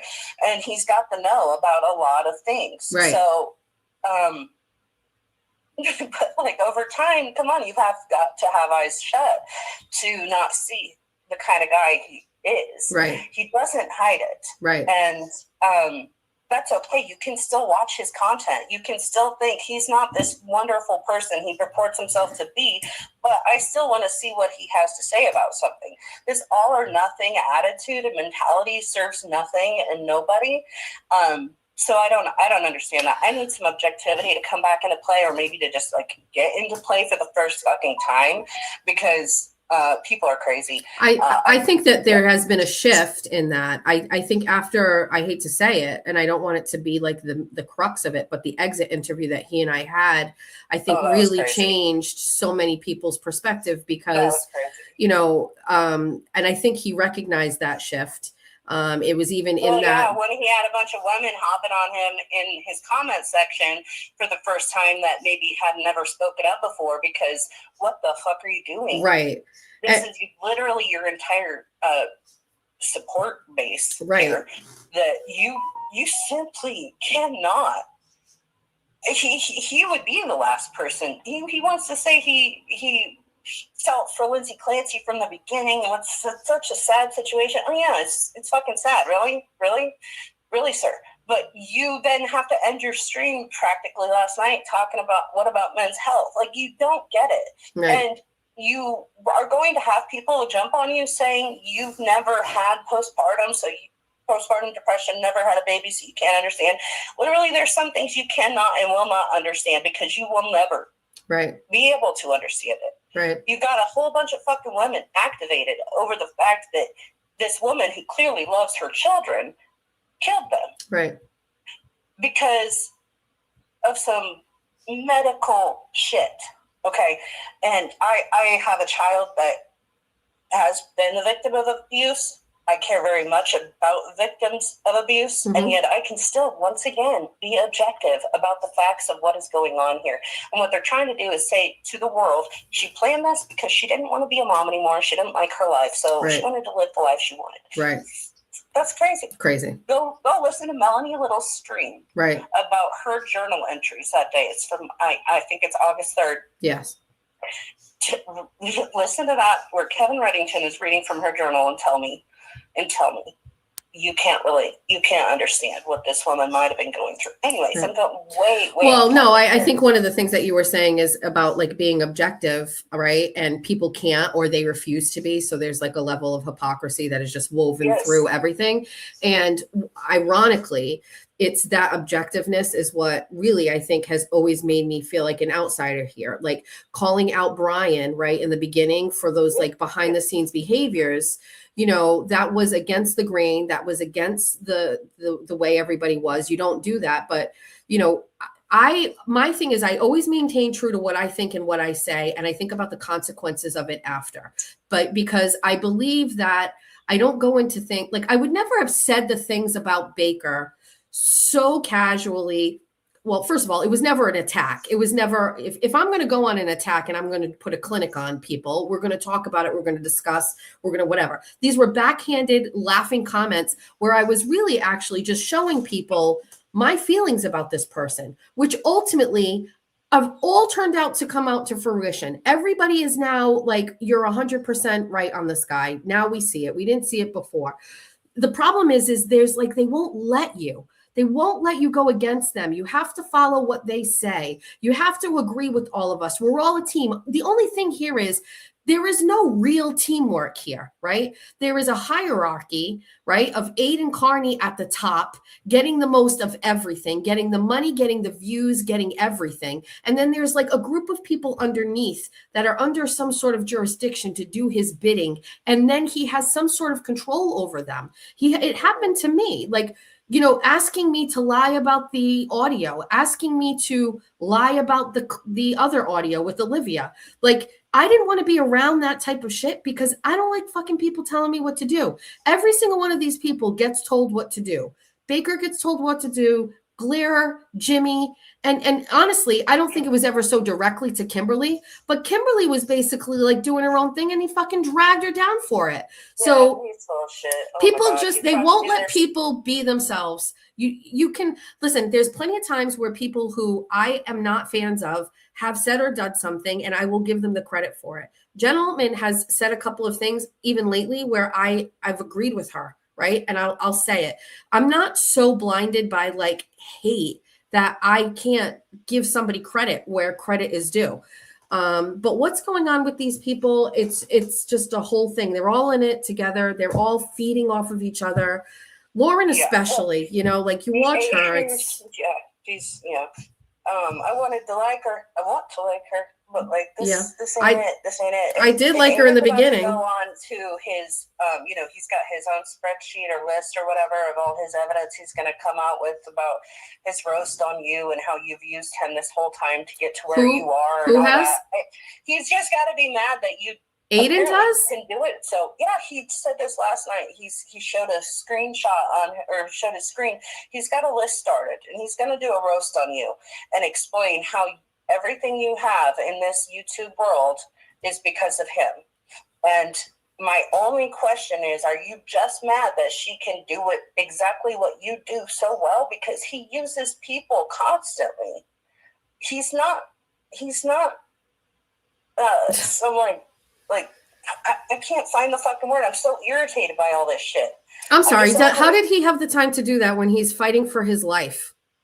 How did he have the time to put this together? Maybe he did it, Jess. Maybe he did it, or maybe his team did it. They should be working on keeping him out of jail.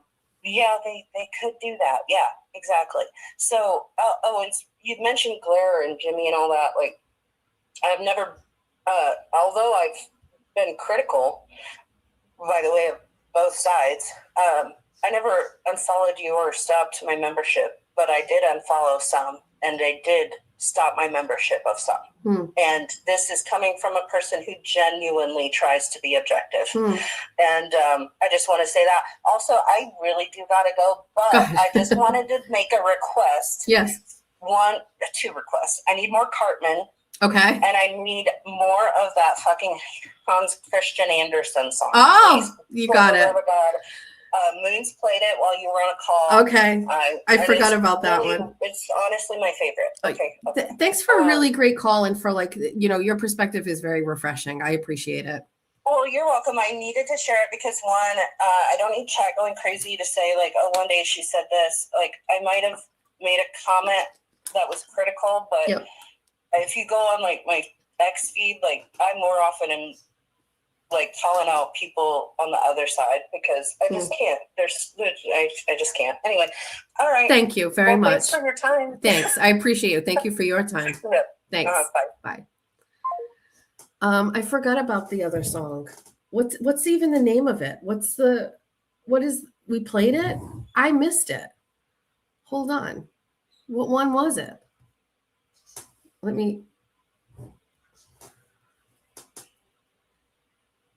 What song is that? Questions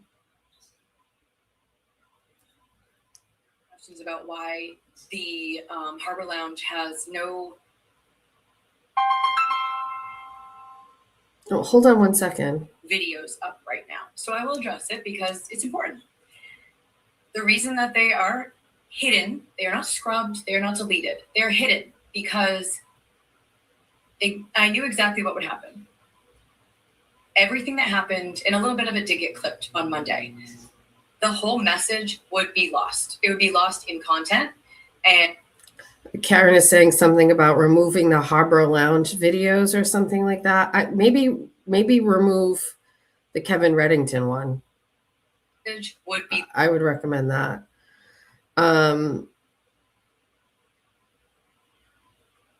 That's what I would suggest. What the heck is the name of the?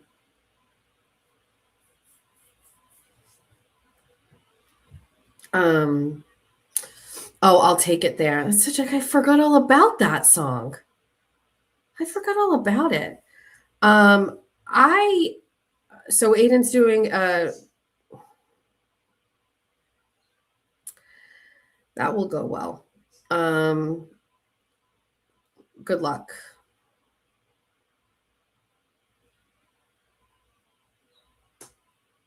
Jesus. I will take it there. I forgot about it. Oh, yeah. This is a good song.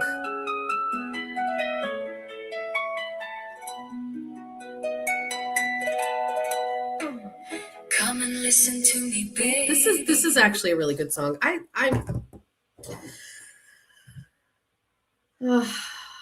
Maybe I need to write a song about Aiden. It's how I'll handle it. That's how I'll handle it.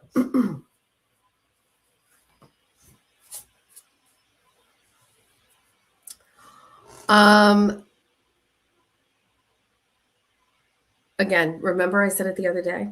Every time Aiden says or does something mean, terrible, or whatever about me, I think of this thing, and then I think of this thing, and I think of those two things, and I think about them, and I think about them, and I think about them, and then I go, absolutely nothing that man says for the rest of his life has any value to me whatsoever, and that's it. That's all. I continue to wish him the best. I sincerely hope he doesn't go to jail.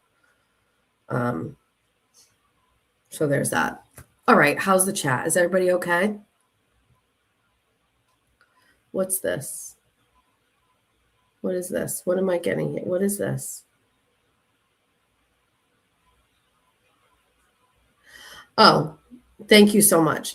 I was sent by someone that shared that Katie Rusin uses her full name on her Cash App that she had displayed on her screen during her shows. So I didn't dox anybody. Thank you for that.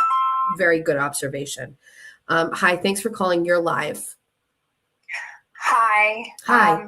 My name is Doughy Fingers. What? What? I have some thoughts. Girl, you're fucking, they think I'm you. I know, it's driving me crazy. This is so great. There are a few people who do actually know who I am. I don't have a problem revealing who I am. I'm not going to do it on your stream, obviously, because the turtle people are crazy. Okay. But yeah, I would like to put my thoughts into song if I could. Yes, of course you can. Did you ever know that you're my hero? You're everything I would like to be. I can fly higher than Charles, because you are the wind beneath my wings. Okay, thanks, bye. Doughy Finger. Wait, what? You can't just hang up. First of all, Doughy Fingers came out of nowhere and has to be one of my absolute favorite accounts. I'm not going to lie. She actually even sounds a little bit like me, but everything that I knew it was a girl because just the way that the comments in the, I can't believe she just hung up on me like that. The way that she comments, it reminds me of me. And then people are like, this is Jess for sure. And I was like, wait,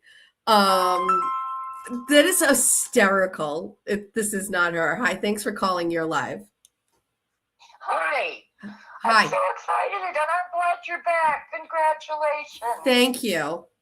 We have survived and we are going to survive. We did, Bunny. Yes. First of all, I found you from the Karen Reed trial, not Aiden. Okay. I'm an older woman and I have found that I liked Aiden because of his professional journalism. Yes. And then I found you, and I love your professional journalism. Thank you.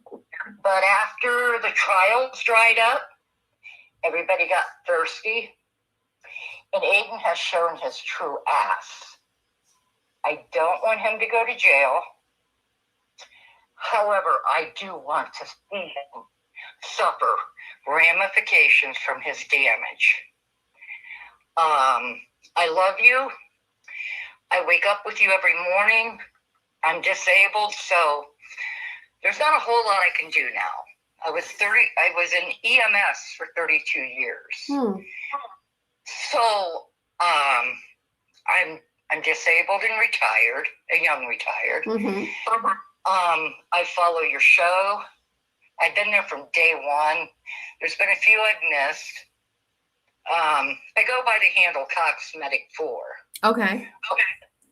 So I occasionally pop in and say good morning, but I just kind of sit back and watch everybody because that's what I have always done is observe behavior. I see people.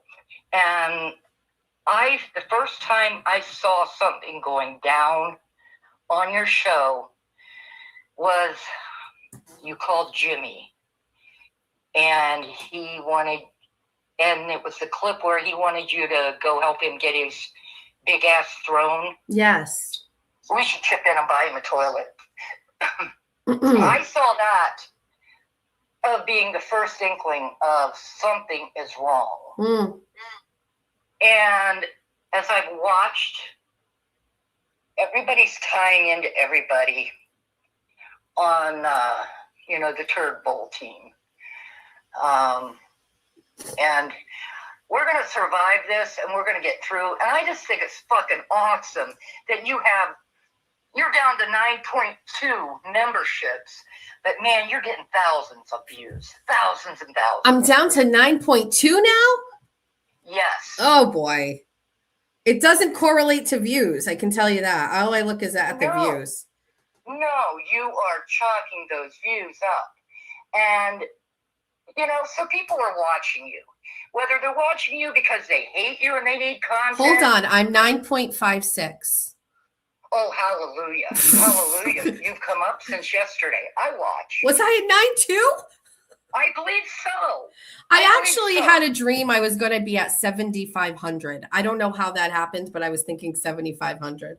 But go ahead. Well, you know what? This is a cleansing. Okay, we went through 2 full moons. Yes, I am a moon child. Oh boy. Literally. And you know what? We're not in the 3rd dimension. We're in the 5th dimension. The 5th dimension is above all, where we have the insight of intuition. Oh. The 3rd dimension is stagnant and sitting still. Okay. And this is metaphysics. Okay. Okay. The moon, the stars, the crystals, the rocks, but not witchcraft. Not witchcraft, because I follow Jesus Christ. Okay, fair enough. Which is why Jeffrey doesn't like witchcraft. But go ahead. Yes, it's very important.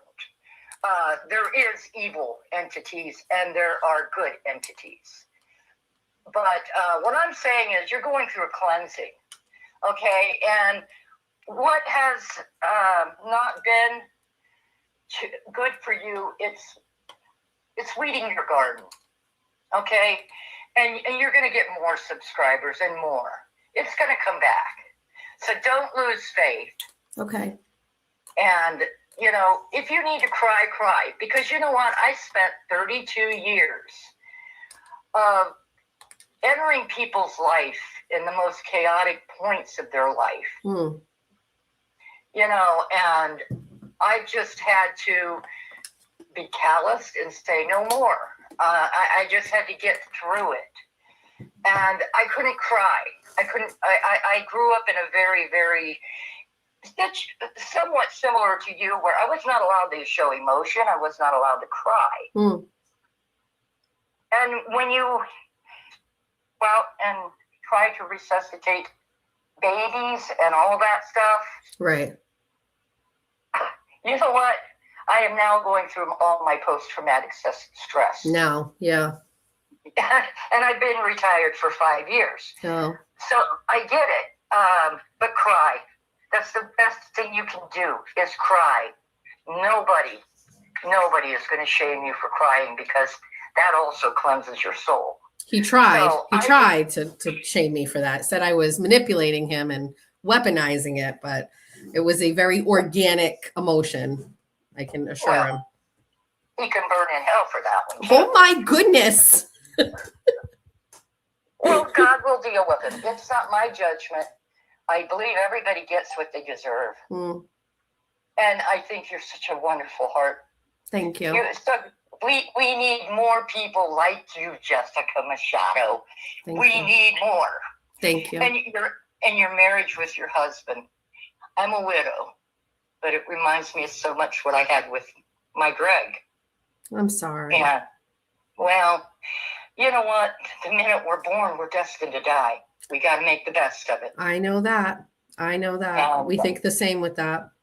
So I will try to be more active in the chat. You should. You have like such a great temperament on things. I'm sure the chat is appreciating everything you're saying. Well, I love the chat. I love the chat, and I'm so disappointed. But you know what? Arkansas bitchy, she struck my chord. I'm not going to tell you what to do. You find out on your own. That didn't take long. Right. J7,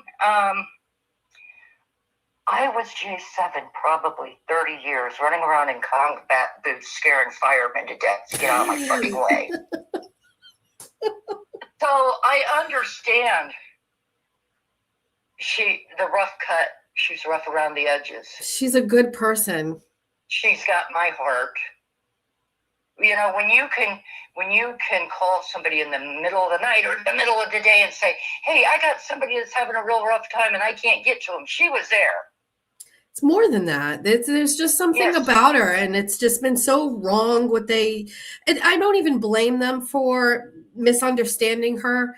I'm glad like a lot of people have taken the time to like really kind of see what I had seen. She is also not without flaws. She often talks about them. She doesn't hide them. The authenticity is what drew me to her. Like she is all of it. And, people like... And accountable for it. Yeah. And people like Katie, the reason we never spoke on the phone, the reason I never picked up, the reason I never, ever mirrored what she was giving me is because I knew that wasn't there. I knew that authenticity wasn't there. I knew. I don't know. I knew. And you know what? If I line up more with people like J7, that speaks more about me that maybe you guys don't know. You know what I mean? That's more my people, right? That's my people. Yes. So authentic. Yeah. She's very authentic, and I love her. I don't always agree with what she does. I don't always agree with what you do. Right. But you know what? Some of the things I've done, you'd be like, oh my. You got a great point there. It's like every person with this criticism, are they with no history of doing anything wrong? Have they never been at their worst? I don't know if there's anybody in this community who has lived a life that is of such perfection that they have the ability to stand off in a corner and judge me on anything. And what they really are, the only thing that protects them from that is the anonymity of it. We don't know. You only know this stuff about me because I share it. I put my life out there. You can criticize it because I make it available to you. I tell the stories because it's cathartic for me. It's a bonding way for me to bond with my followers.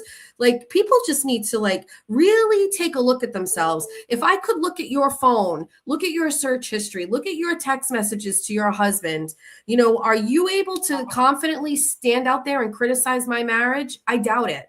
And then there's some people who have done far worse. Aiden judging me. Are you out of your mind? Are you out of your mind? On my worst day, I could never do the things that you have done, ever. So I don't know. It's crazy to me. I've always felt that, it's best to stand up, be accountable for what we've done, and move on from it. Because at the end of the day, when you meet your creator, you will be held accountable. Correct. If you don't hold yourself accountable, yep, and you got to be accountable at the pearly gates for that. Yep. Life sucks. Yep. We got to give forgiveness. Yep. The Lindsay Clancy. Oh my Lord, my heart is breaking. She's never going to have a life, no matter what the outcome is. She's got to live with her life. And I really feel God has a purpose for this woman. She survived this. I mean, I Well, think, you know, the only reason we're discussing this is because she failed at killing herself. You know, this is Absolutely. You can't prosecute a dead person. I have some different opinions on it, and I think I've shifted a little bit, but I'll reserve them for after the trial. But it is heartbreaking. I've had a couple calls since you called, so I'm going to let you go and let them call in. But this is a really, really great call. Thank you. Well, I thank you, and my name is Lynn. Thank you, Lynn.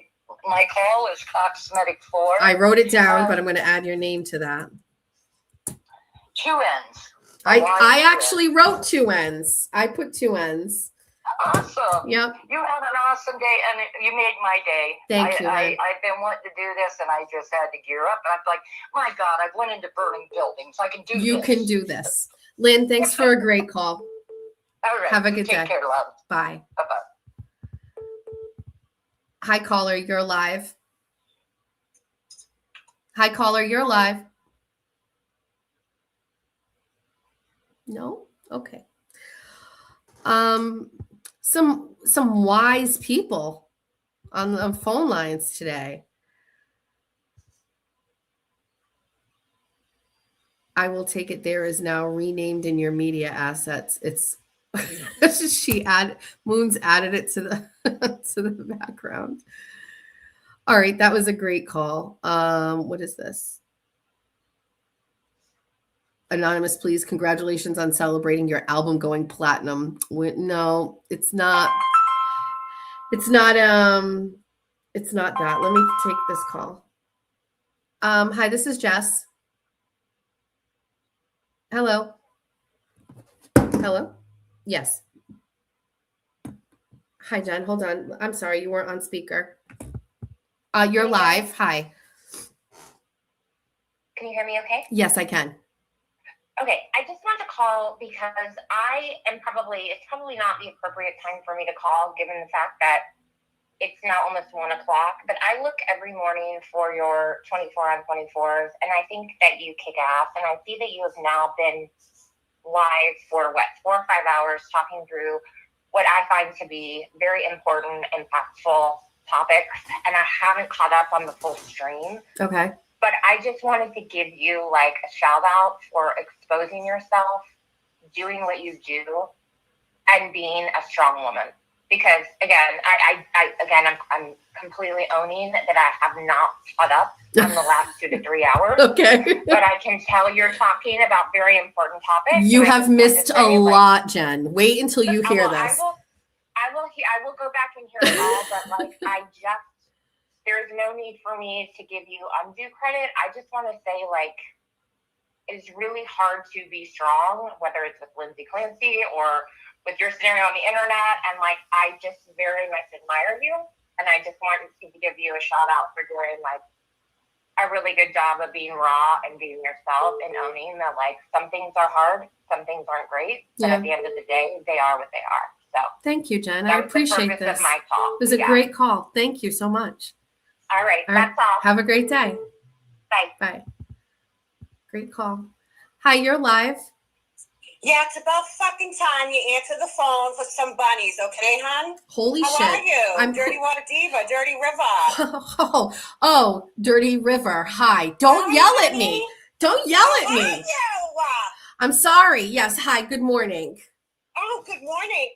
I am so excited you're back, girl. I really am. And so many people are. Thank you. you. We adore you. Thank you. We really do, Jess. Thank you. I mean, seriously, you are hands down, 10 out of 10. Love you the best. You're funny. You keep it real. You don't hold anything back. You have a life like any other normal person does. And anybody that brings you down and tears you down like that is just vile. And I'm tired of it. And that's okay, because I speak my piece to people. Oh, you do? I do. I know. I feel terrible. I forgot to mention you when I was talking about the shows that came out of our classes.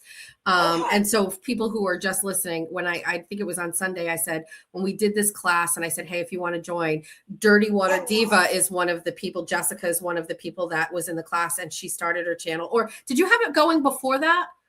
No, I didn't. Okay. It's great. It's great. Yeah. And your content lately, especially with your recent discoveries of I don't don't like people talking shit about people that I like. Whether I know the person or not, like, deeply, it's nobody's fucking business. When somebody's wrong, they're wrong. I have the best team. Period. I have the best team of people around me. I have the best women. I'm just We like, enjoy you. thanks. You're fucking it. And my man loves you. Oh my God. Tommy loves you. Tommy. He's going down south today, so I'm going to be like Aw, crying. But that's aw. okay. I have you to listen to in the morning. I have all shows planned for the next like 3 days. We'll shows after Yes. shows. Yes. And we have Moonsy and we have J7. J7's doing the damn thing. I love her. Yes. I apologize to her too. I wrote her an email because I was like, I'm so sorry. Why? I was a bitch. Because I was like, what if, I was like, I misjudged her. And I don't know why, you know what I mean? And I was like, she's so much like me. Like, I don't know why I'm. I you know what I'm agree. saying? I agree. You guys remind me. Not Jay Walsh is her own thing, but yeah, I see some similarities between the two of you. Fucking cooked. I'm cooked too. With the shit. And trust me, Spicy Misty, we're all coming for you guys. We have shanks and everything. So watch out. We're coming to your doors. Yeah, come on. Hey, we're gonna do a live stream where we critique the exit interview. You want in on that panel? Of course. Okay, Why cool. not? All right. Okay. All right. Sorry, Aiden, not sorry. Oh my and let's gosh. not talk about him anymore until we're ready to do something. Facts. Because he's a waste, and everybody's clipping it, and they're just putting it on the internet and trying to, I bring it am down. praying for him that he stays out of jail. Me I too. am praying for that. That is an important case. It's important, and he's getting railroaded, and 100%. That does not mean that he gets a free pass to be a dick, but I Thank don't you. want him in jail. I don't want him I in jail. said this last week. God doesn't like ugly, and Karma's a bitch. Look at what happened yesterday. A bitch talking shit, and her fucking teeth fell out. God damn it. Who was she talking about? Me or J7? She was talking about all of us. Oh my Me, fucking God. you, Moons, J7. Oh yeah. You have that as a short on your YouTube channel right now, right? Do you Oh have yeah, this two of them. Yeah. They fell out again last night. They slipped again. That is a new low. You're shit talking people and your teeth fall out. I can't. Yep. I And can't. she's like, "Oh, they hate me because my teeth. I got into a car accident." No, we're not hating because you have fucking whatever they have. I don't know what they're called, dentures or something. Yep. Fake teeth, falsies. Right. So it's okay. But you're younger than me. You're 41 years old. They shouldn't be falling out of your mouth. Right. It's like fix it and forget it. I'm sorry. Did you say she's 41? She's 41. She looks 100. Well, Arkansas Bestie now lives in that universe, and I bet she can buy you some Good sort of luck. dental procedure or something. Yeah. So watch for the Yeah. super Good chats and good luck. Exactly. Good luck to them because Jess, we got you, and we're all here for it. And Thank you. You're our buttons. Thank you. Love you. All right, welcome back. Thanks, Love you, babe. babe. Bye. Bye-bye.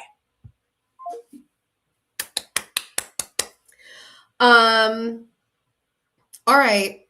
It has been 3 hours. I can tell because I'm hungry. Let's read. I can read some texts with the Cartman voice if you want. We need more Cartman. We can definitely do that.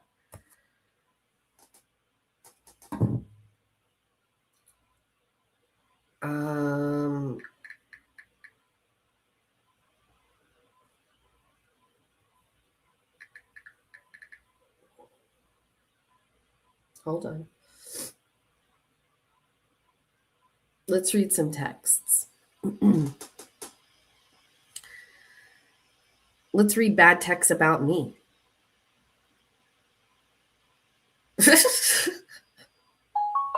Where can I find? Send me a screenshot on the Bunny hotline of a bad text about me, and I'll read it. Okay, perfect. Alyssa M.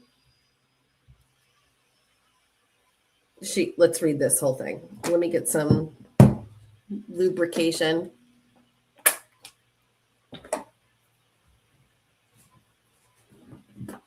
All right, Alyssa's good for these crazy paragraphs. Hold on, you have to hold on. We can't do any calls right now because we're about to do this thing. And your dad this morning. And your dad this morning. You cannot lie about this, and then you launch into a rant about how his attorneys didn't actually testify beforehand. And it was a spur of the moment thing because you offered up the information. But can you explain how he lied? Because he said in his comment that you testified because you were in the courtroom. He didn't say that it was planned ahead, Tom. Are you truly expecting people to believe that when the next court break came around, anyone would have asked you about your communications with Meredith's job? Since Meredith had just brought it up and lied about it on the stand? And he knew that your emails are the job? You're acting like you're offering up the information to Courtney with some sort of selfless act. And that you chose to do it, but Aiden already knew. And that you had those emails, and so do you really think that he would have gone to you and asked you about it at the break since Meredith had just made it relevant information?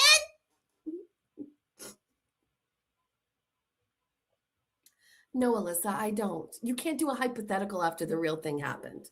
Next. I need another one. I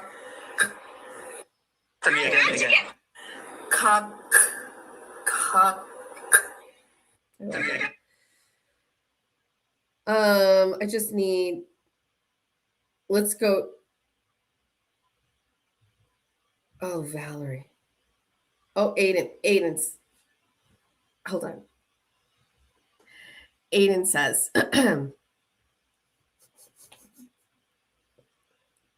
she said my ass? She literally was the only person who called 5150's job. I never did, and that was being blamed for it. So she basically got me in a bucket of shit by inserting herself into that by calling her work, which was then used against me, but not her. Now she's saying she saved me because she chose to tell the truth. She wants credit for not covering it up. Sir, I have text messages where you asked me to send you all of the information on how to contact her employer. Stop while you're ahead. Stop while you're ahead. Please stop while you're ahead. You don't want to continue to go down this path because here's my take. You probably don't remember any of this. Stop it. Stop it. You told me you contacted her employer. Stop it. You called me and asked me how to do it. I gave you how I did it, and then you told me you did it. Put me on the stand and I'll testify to that. Stop lying. Stop being weird.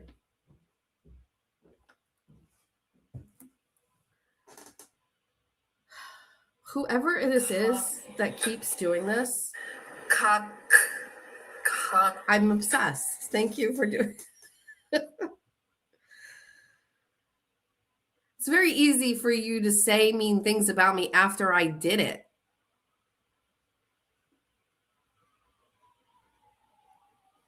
I threw myself into the middle of her business. She put up a video about me.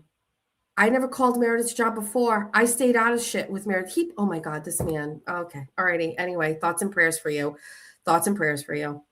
Okay. Let me find one more mean text that someone said about me and I will read it in Cartman. It's actually giving me a headache.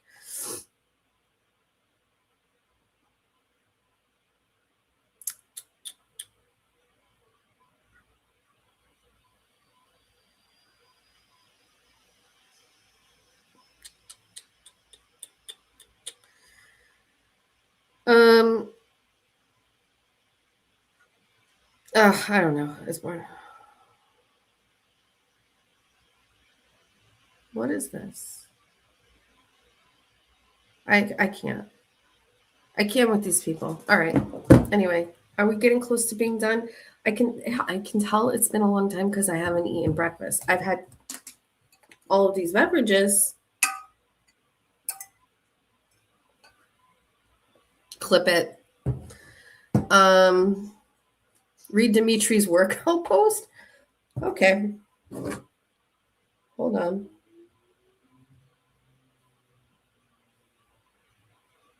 Dimitri, it's hold on, I will get it.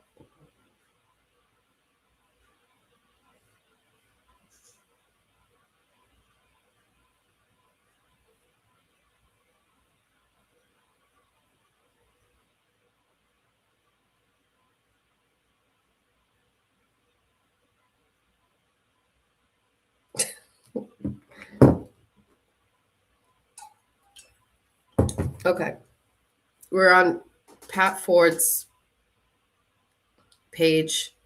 He has a pinned post. Is this the one from like August 2nd?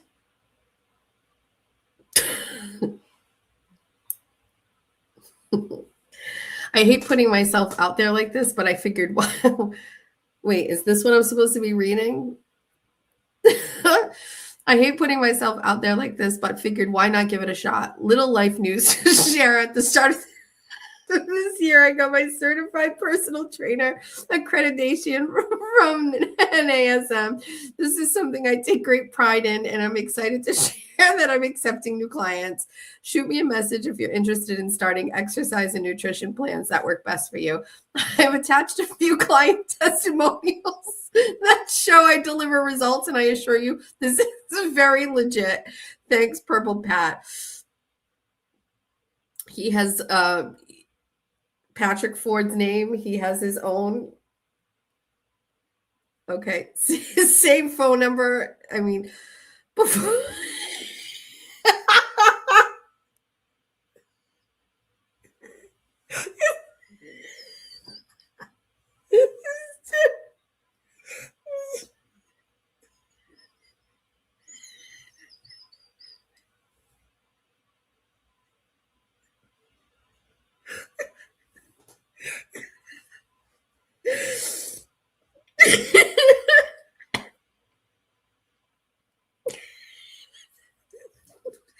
I won't be able to read it. Before I started Patrick's workout regimen and diet plan, when I was punching tall kids, they barely.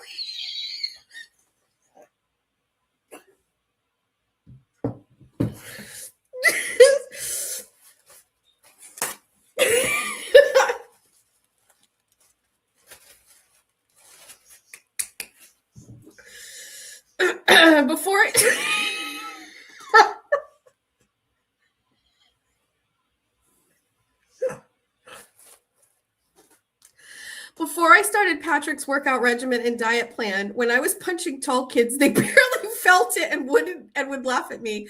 Now, just 3 months into the program, I knocked a tall middle schooler out with one punch yesterday. I feel alive again. Will the glarer / abuser.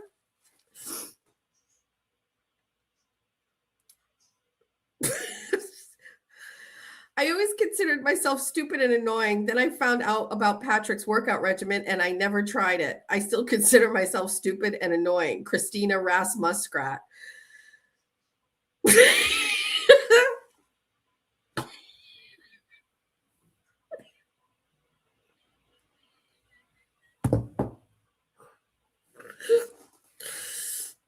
been on Pat's plan for over 2 months now. There's no denying I'm petrified to go back to prison. Now when I go back soon, I feel more comfortable and confident knowing I can hold my own, especially come shower time. Thank you, Pat. You saved my life. Anonymous turtle facing 90 behind bars.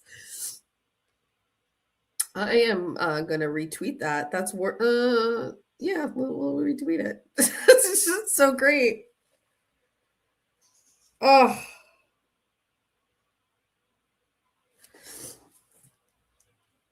Fantastic. All right, chat. Pat's still here. Don't worry about it. It's just a strategical move. Don't worry. Everything is fine. Moonsy, send her Meredith's tweet from an hour ago. She'll want to see it. Let me try and see if I can find it.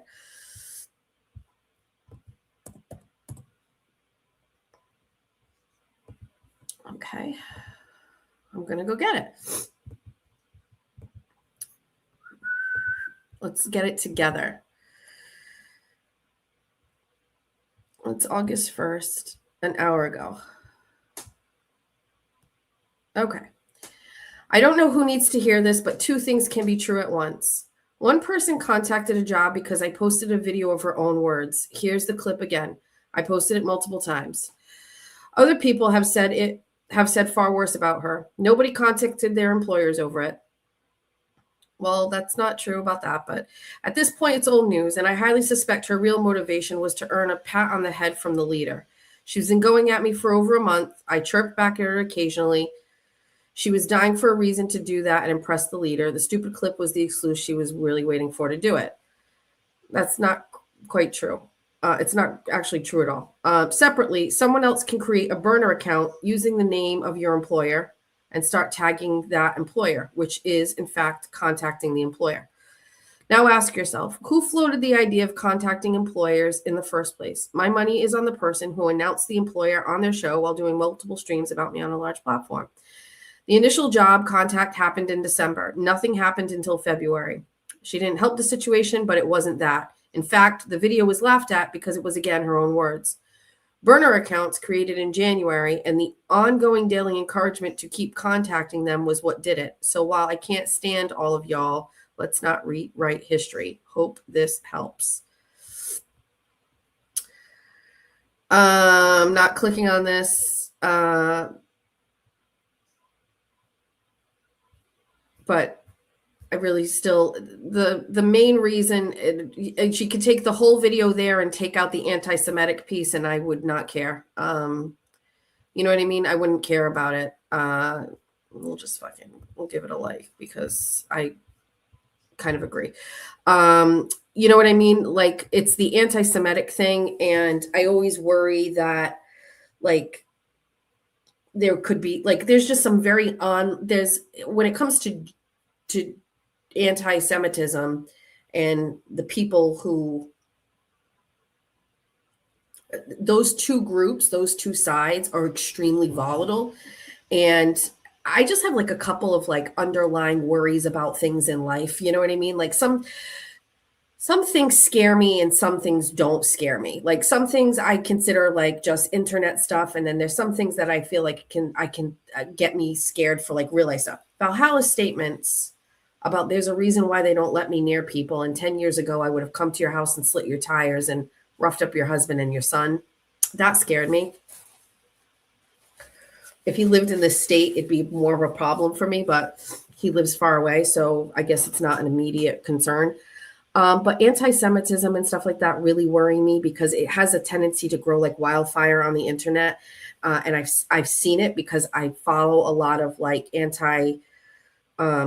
Semitism stuff just to keep an eye on the temperament of like the world, so to speak, or the United States. Anyway, I just have a real issue with it. And just because my kids, and I report, it wasn't to get a pat on the head. So like, I hope that my personality shows at this point enough where I don't like seek out like head pats from Aiden or from anybody really.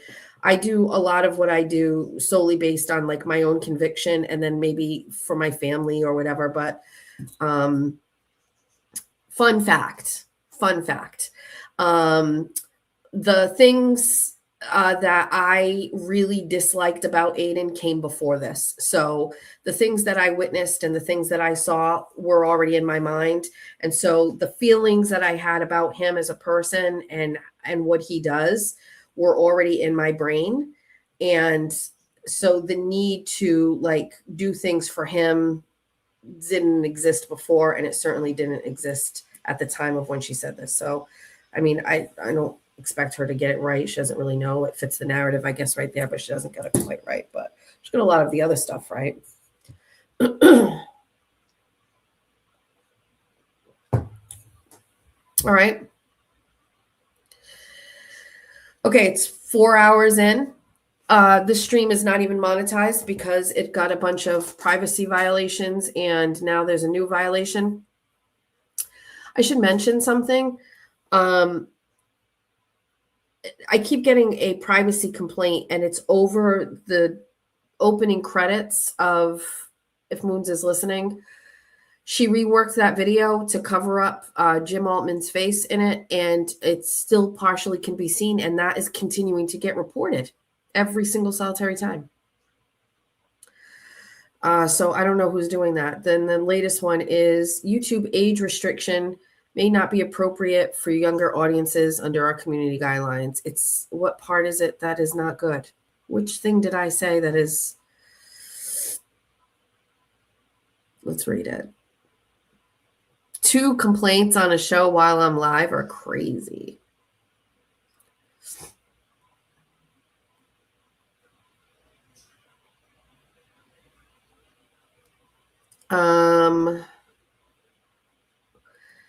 Okay, let's see. Take a look at your nudity and sexual content at 1 hour and 49 minutes in.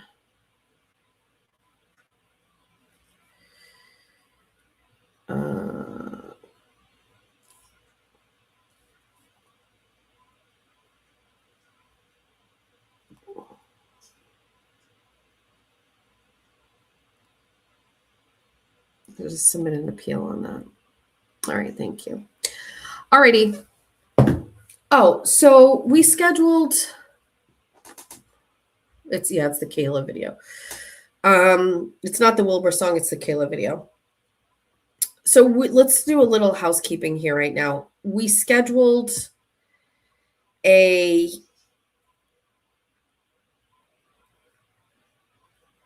thing for tonight. The exit interview. Am I correct? Do we have that scheduled for tonight? Hi, Moons. Yes, that's correct. 8 Eastern. 8 p.m. Yes. Okay. So are you available for that, Moons? Yes, I am. I asked J7 if she was coming. She wasn't aware. Yeah, I think we've got just like the communication, a different email, a different text message, but is she available? Yes, I think so. She said she could be available. Okay. All right. So you and J7 and me and Dirty River and anybody else. Spicy Misty want in on this?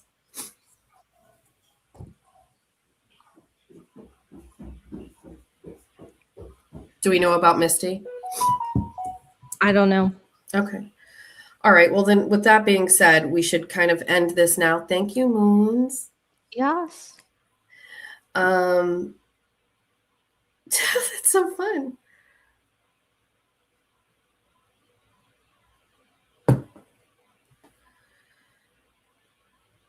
I knew it would only be a matter of time.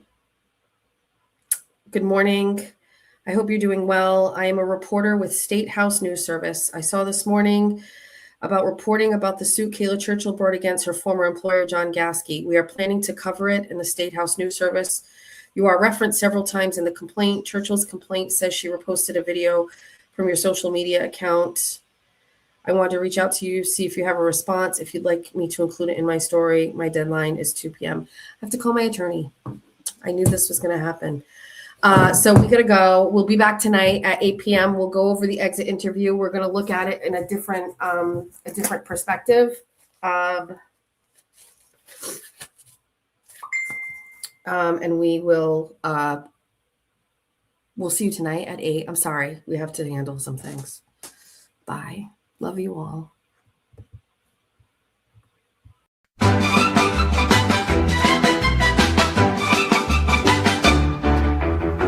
Who can send a text message full of hot demands? Pretend he's so strong with the words he sends. The doughboy can. The doughboy can.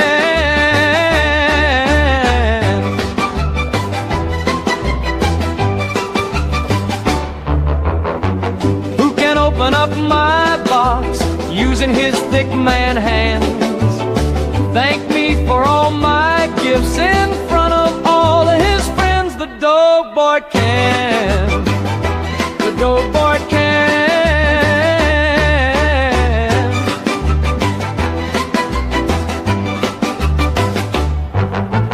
Who can play pretend online? Tell you he's in love. Use you up and shut you out right when he's had enough. The doughboy can. The doughboy can.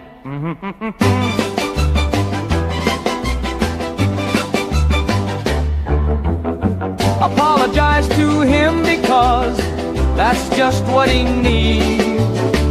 Bow at his feet and beg, no fleshlights please.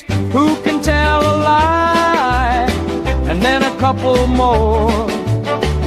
battle his way into your heart. You're just a crazy whore, the doughboy can.